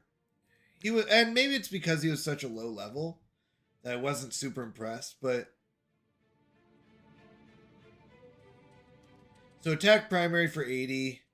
Clear 1 negative effect from self, which it's not great. So the negative one of the 1 negative effect from self is okay, but the problem is if you don't have a negative effect, this doesn't do anything. Clear 1 positive effect from the primary is good. Most of the time you can choose who you're attacking, so that's good. 50% damage to primary target, 50% chance to revive a dead Korg ally. Pretty specific, but not bad. Usually the healers are the ones that get hit first, though. 50% damage to target. More damage. Clear 2 negative effects from self. Once again, not great, but the clear 2 positive effects is good. But once again, so we're basically looking at clear 2 positive effects. Possibly a revive a dead Korg, but most likely he's the one dead. But that's not bad for your initial. 40%. Oh, wait, sorry. Attack primary adjacent for... So 2 people for 80. Clear 1 positive. That's pretty good. Clear 1 bleed. Okay, so this is good. Clear 1 bleed from self and all allies. Heal the most injured for 10%. Not great, but this is level 1. Do 40% damage to primary. So 120. Clear 2 bleed is good. Apply 1 deflect. Actually, it's getting better. Let me keep reading. 2 random negative effects from self and all allies. That's good. Clear 3 positive effects from primary and secondary targets. Not bad. Plus 10% healing. The healing is just really weak on this one. 10 to 20% health isn't great. This one's not bad, though, when you max it out. Clear all positive effects from primary and secondary, so no matter what, they're cleared. I just think there's other champs that do the same thing, or other heroes. Fill the character speed bar by 5% plus 5% per nowhere ally. Not bad. He gets to go again. Clear 2 random negative effects from self and all allies. Clear 2 random positive effects. That's not bad. With the charge, that's a long charge counter, though. That's a long one. Heal self and allies for 15%. Once again, okay, more healing. What is this? Clear 2 goes up to 3. Bury yourself and all allies. 10% is just such a low number, but I get it. 5 more healing. Clear all negative. So this is good. That's why this is so expensive. But yeah. In war, apply 1 safeguard to self and all nowhere. Generate 1 ability. Not bad. Once again, this is like the big part here. Unspawn, gain immunity. That's not bad. Gain immunity. You can't get negative effects, but it's really the damage. People just knock you out so fast. Gain plus 5 resistance. Not bad. Lower the crit chance of all enemies. When an enemy attacks this character, apply offensive down and bleed to that character. Not bad. Not bad. If you can keep him alive. The thing is, I just don't see this dog surviving. Star-Lord was good. I've seen better. So 2 targets is not bad for your initial attack that doesn't cost anything. More damage. 50% chance to revive a dead Korg. Very specific. Primary and secondary. Primary. So it's just damage. Apply 1 vulnerable. That's maxed out, but 1 vulnerable is not bad. But it's really just high damage. Not bad. Not bad for your primary. That's a lot of damage coming through. The revive is just... It's very specific. 1 dead Korg. Attack primary adjacent. Apply 1 vulnerable. So this is an ability. More damage. More damage plus 2 vulnerable. Blind is not bad on the primary. So it's 1 person gets blinded. In war. So it's just high damage. Potentially 2 blind later on. And 2 vulnerable. It's not bad. It's not bad. Like high damage once again. Apply heal block. That's not bad. High cost ability, but apply bleed. So heal block and bleed. Apply 2 bleed. That's good. Apply heal block for 2. 2 bleed for 2 turns to primary and secondary. Apply 2 bleed for 2 turns. Oh, so this is 1 turn. 2 turns now. I mean, it's good. It's good. It's expensive for 2 bleed and 2 heal block. It's not bad. When this character or nowhere ally drops below 50% max health, apply 1 evade. Not bad. Gain 10% focus. Gain accuracy. Focus. Yeah, it's like I said, not bad. Just not as good as I want. Now I haven't played with these 2 yet, but not bad, not great kind of thing. All right, claim these. All right. I mean, this guy, I haven't seen much. Starbrand, don't know him too much. I'll have to look into him. But nice. Couple more milestones. Which one did I miss? Here. All right, like I said, you get money, you get materials pretty well, pretty easy. Like our energy at 4,200. Like we just have so much. 6.99 million. We started with 10 and we bought a bunch of stuff, so it's like we're not usually aching for stuff. There's only a couple things that I've found to be that you'd have to pay for in order to get, but to be honest, it's not too bad. Oh, good, we got Superior. This one we've been actually looking for. Nice. Sorry, I know we were going to jump over to Stellaris, but actually I'm kind of excited because this is one that we've been looking for. He's one of our favored ones.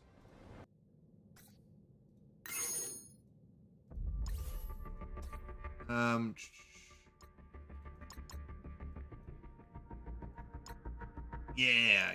So he's one of our, what is his thing? Is he Insidious 6? I think it's Insidious 6 is the one.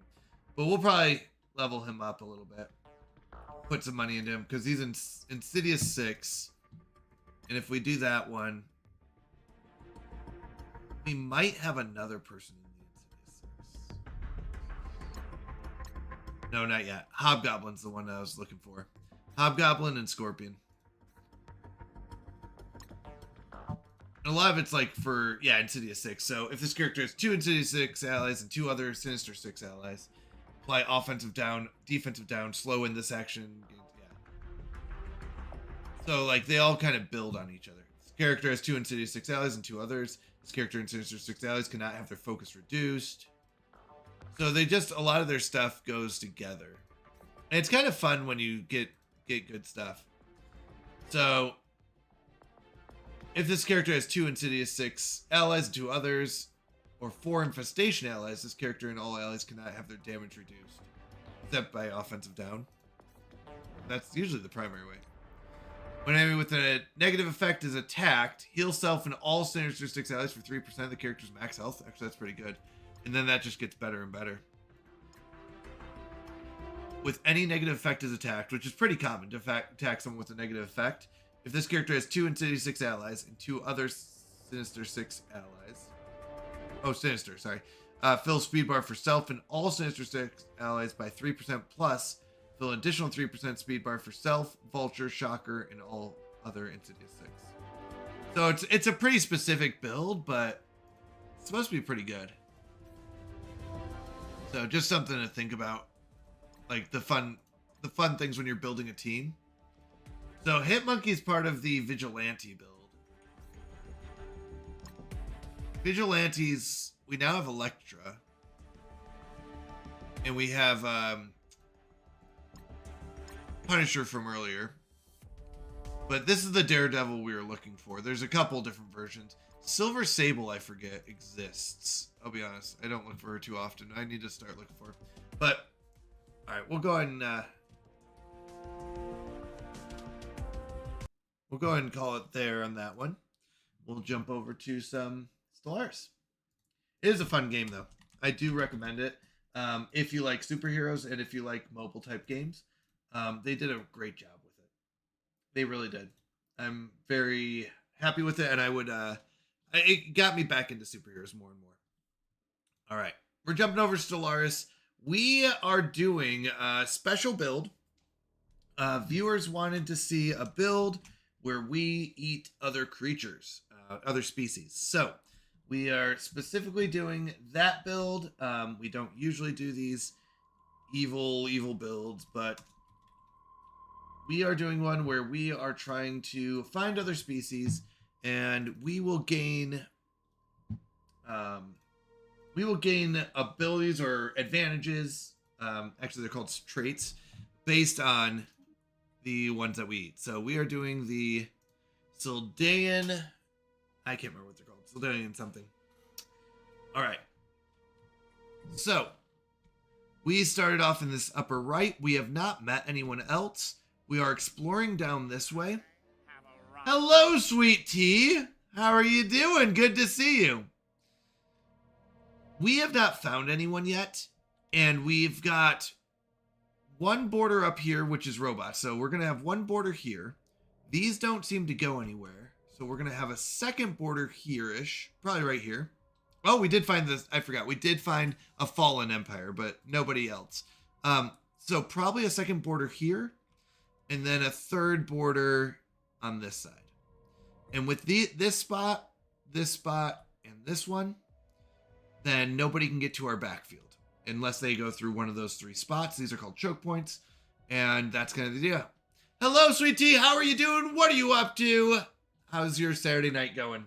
Or Sunday morning, if you're where I'm at. All right. Our economy's looking good. We are looking for species to eat. We get this adaptive evolution. And when this bar fills up, we get a new trait.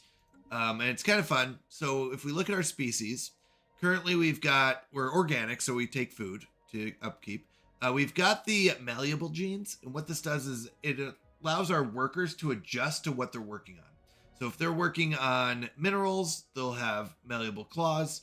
If they're working on energy credits, they'll get the insulators, plows for this. So basically our species will adapt to what they're working on. We have adaptive, which gives us 10% habitability. We're radiotrophic, which wasn't what I thought it was going to be. That was because you'll see it as it pops up. But with this means that 50% of our food upkeep goes to energy, which is kind of sad because I was like, oh, I don't really want that. These are our negative traits. The sedentary, our resettlement cost, if we're trying to send our species to like a new planet that needs a lot more population, it's going to cost more. Our leader, maximum negative traits +1, that's actually hurt us quite a bit. Empire size from Pops hasn't been too bad yet, but it's starting to overtake. So we need to kind of get rid of those. I don't think we can modify our traits though. That's the downside. Now, our builder here, we just got an observation post on this place.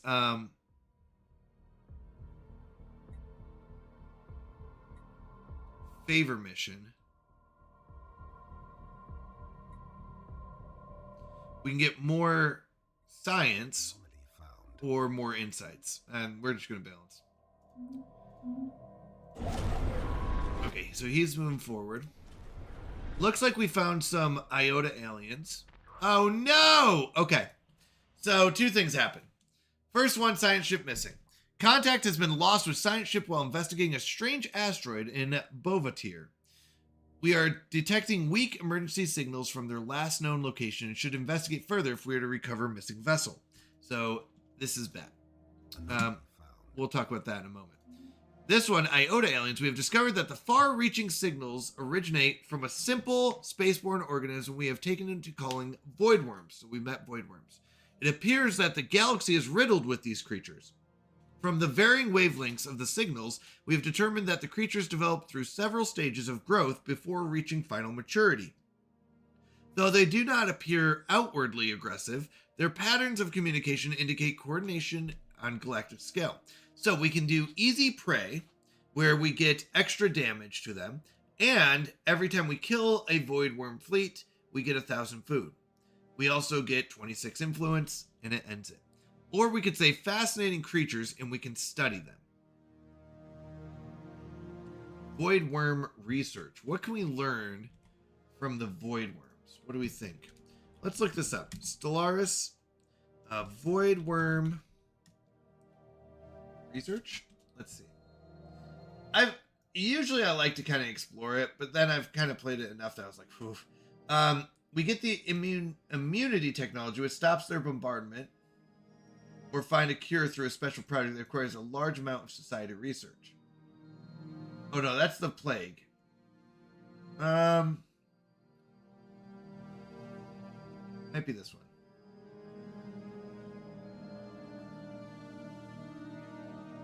What's this called? Fascinating creatures.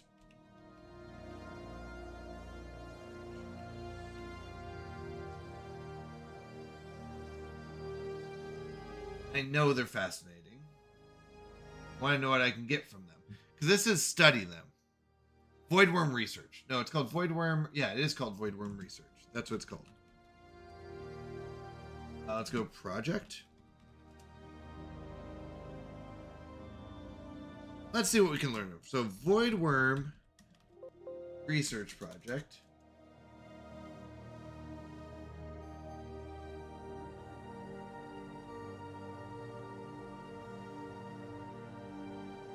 We know the Voidworm Plague. I just don't know what we can research from them.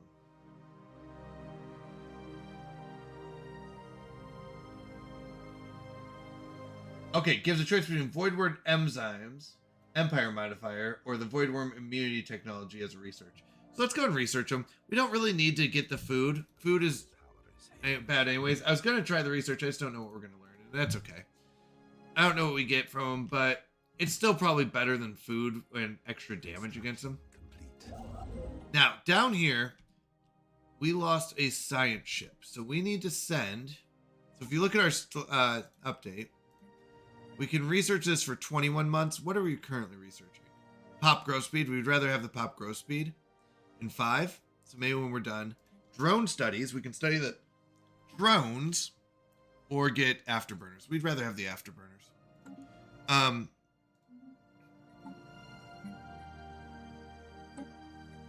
Okay, so we can either capture the asteroid, but we don't have gravity snares.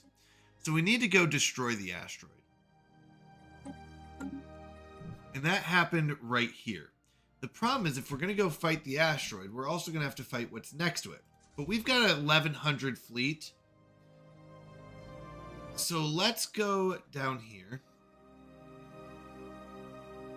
Honestly, just kind of want to ignore them. Can I go? Yeah, let's see if we can sneak by them. Let's see if we can sneak by them. We don't really need to fight. Now, the other thing is, this one, unlike our last one, we're allowed to reinforce our fleets, which is really important to keep our fleets... Oh, where's the button?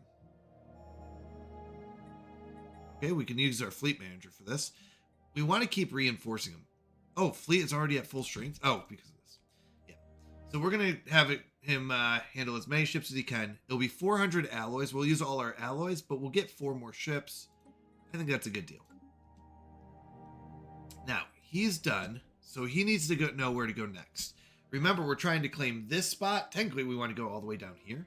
So if our fleet does well enough, we might go to here, where it splits off. So this could be one.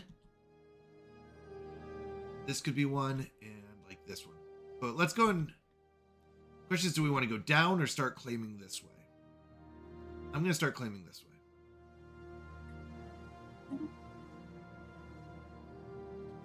We're going to come up this way and try to claim as much because I'm not sure where anyone's at. I'm not too interested in coming much further up this way because it seems to split off there. All right, so we can go with recruitable leaders +1, which would be really good because for some reason we're over in our commanders. When I say some reason, it's because both of our rulers, if we look at our government, we've got our warlord leader, and then we've got the heir. That's also a commander. So we've got 2 commanders here, just in between our warlord leader and his heir, or her heir. And then we've got 2 commanders also. So I'm all for getting this one. This one gives us plus 20% on stations. Stations are so bad. We get 7, so that's what, 1.4. Okay. 8, so 1.6. 2 would be 0.4. Like, we're not getting much science out of this. So truth is, this is better because we also get the upkeep going down. Will be better as well.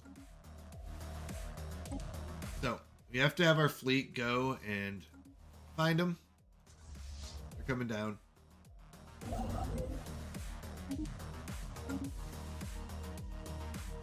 We're trying to expand our borders. Now, I will be honest, this is not how I usually do this. Usually I go explore, find the planets I like, and just take those systems. But we're going to try the classic way, which is claim all the territory you can. It's kind of it's the usual way. Technology secured. Okay, we got a new tech. That's good. We could have 2 of these cleared, which would give us more space. Fleet command limit doesn't do much for us right now. And I'll tell you why. Because right now, our fleet command limit is 70, but we can only have 37 total ships. So it doesn't even matter if one commander can handle, let's say, 70 ships, but you're only allowed to have 37. Does it matter if he can handle 90 now? No. Fleet supremacy isn't bad. It's an edict that you can do. Ships start with more experience, their speed goes up, and diplomatic weight goes up, which doesn't matter yet. The trading does not matter to us anymore. We're not really going into trade. The armies also, not really a big deal. We're not going to do a lot into armies because we are planning on extracting people, basically stealing population. So one of these 2 is really what we want, the edict or the ecology. This one's cheaper anyways, and it'll go faster. So we're going to do that one. Now, we could go to our situation log and research this for 20 months instead, but I don't think we're going to get that much out of the worms. We'll wait until we can research it faster. All right. They're going, they're going, they're going. We have to go save these people. They're on the way. We're hoping they'll let us run right by them. They might not. Okay, basic combat rolls are very important. They're probably one of the better things here.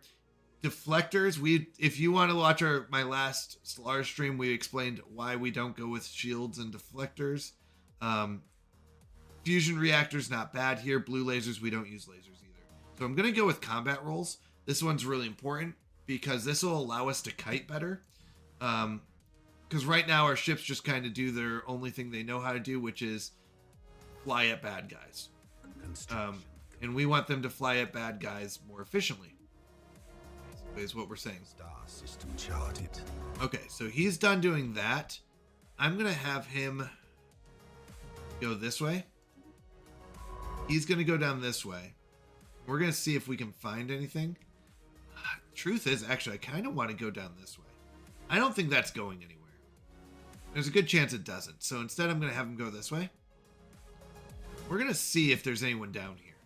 There could be a nation down here. If there is, we want to block them off so that they can't go anywhere except through us. And then we can deal with that.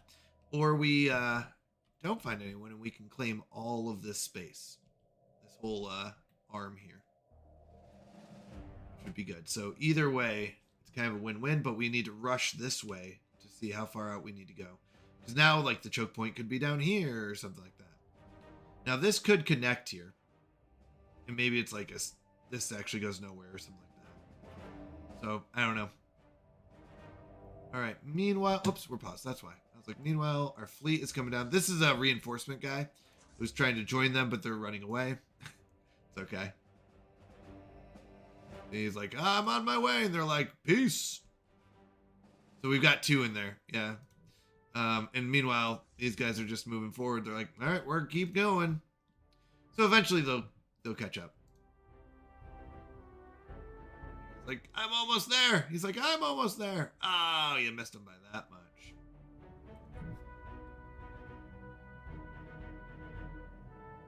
We'll see if this is if they'll attack us here. If they do, I think we'll still win, but I'd rather not lose them, and we go here to the asteroid first. Spaceborne life form encountered. So we found some void worms here. That's fine. Void worms aren't aggressive early on. We're fine with that. He's building out the minerals. Found some anomalies. That's fine. This is actually the big moment. We should have enough distance here that they don't care. Oh, they have. Attacking enemy They care. vessels. So we're going to go ahead and use our missiles. The problem is we don't have the combat rolls we want, which is to kite. So we're still in attack mode, and we just run up and attack. It's unfortunate. We've lost a ship or 2. It's unfortunate. We do win. Right, we do win, but it would have been much, much better for us to avoid them until we get our combat rolls. Oh, that's unfortunate. Okay. That's okay. We're going to go here. We're going to get our science ship. All right. So our scientists... That's weird. Hold on. What's that? Oh, available leader trait. Yeah. Our head of research is leveled up. So we can get a global effect of plus 3% more of research, happiness, or survey speed. We want the research speed. We want the research speed. The good news is we are now... Oh, wait. I thought I got... Oh, we're... No, I thought we got the +1 per class. Should be at 4 out of 4 now. Maybe I'm wrong. They're going to research that project. Construction complete.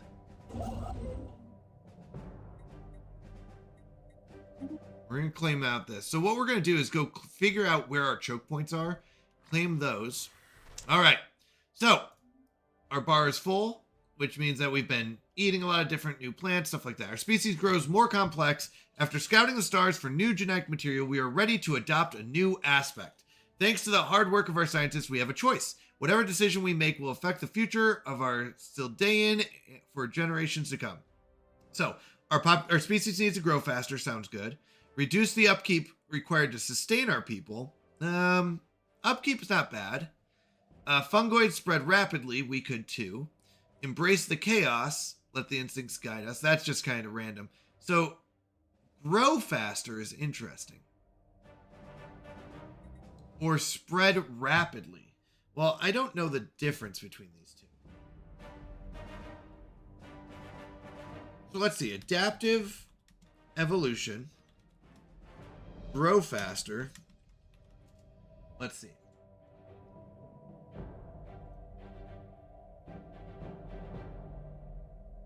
Oh, let's go Stellaris. I think this is giving like real terms. Nope. Never mind. It's not going to tell me. And that's fine. I don't want to. I don't love spoilers, but it was just one of those like, okay. Our species needs to grow faster or spread rapidly. Let's go with grow faster. Rapid breeders. This is good, actually. This is a very good trait. It's usually expensive to get. So we now have rapid breeders, which allows us to grow at 10% instead of just, habitability is what we had before. So this is really good. Population is very important in this game. Basically helps you, or pop growth speed especially, helps you colonize new planets faster and things like that. The irregular asteroid we encountered in Bovatir appears to be a sentient in nature. Approaching the orbit of such objects is highly dangerous, and science ships are advised to leave affected systems immediately until we know more about these entities. So, a couple things happened. We found something inside the asteroid here. Found this little creature here. Rah! So, there's a creature inside the asteroid. We can send one of our guys to go figure out how to talk to it or figure out what it is. Our science ship needs to go fight this thing. Anomaly found. Now it seems to be running away from our ship because it seems to be more of a, what we call, not assassin, but yeah, an unpleasant surprise. The asteroid in Bovatir served only as a shell for a massive organism living inside. We have successfully destroyed it and recovered Gurgle Eater, our scientist. Hello. Caution should be taken in further investigations of asteroids. More of these creatures may be out there, lying in wait for easy prey. So, a couple things happened. I need you to go heal up. I need you to research the project to get the science from it.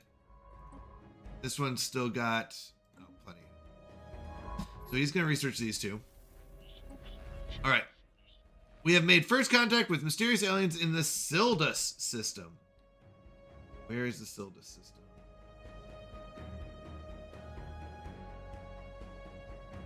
Sildus. Oh, that's our capital. So, okay. So, someone not that new. For now, we have codenamed them He Aliens. Okay, so let's talk to them.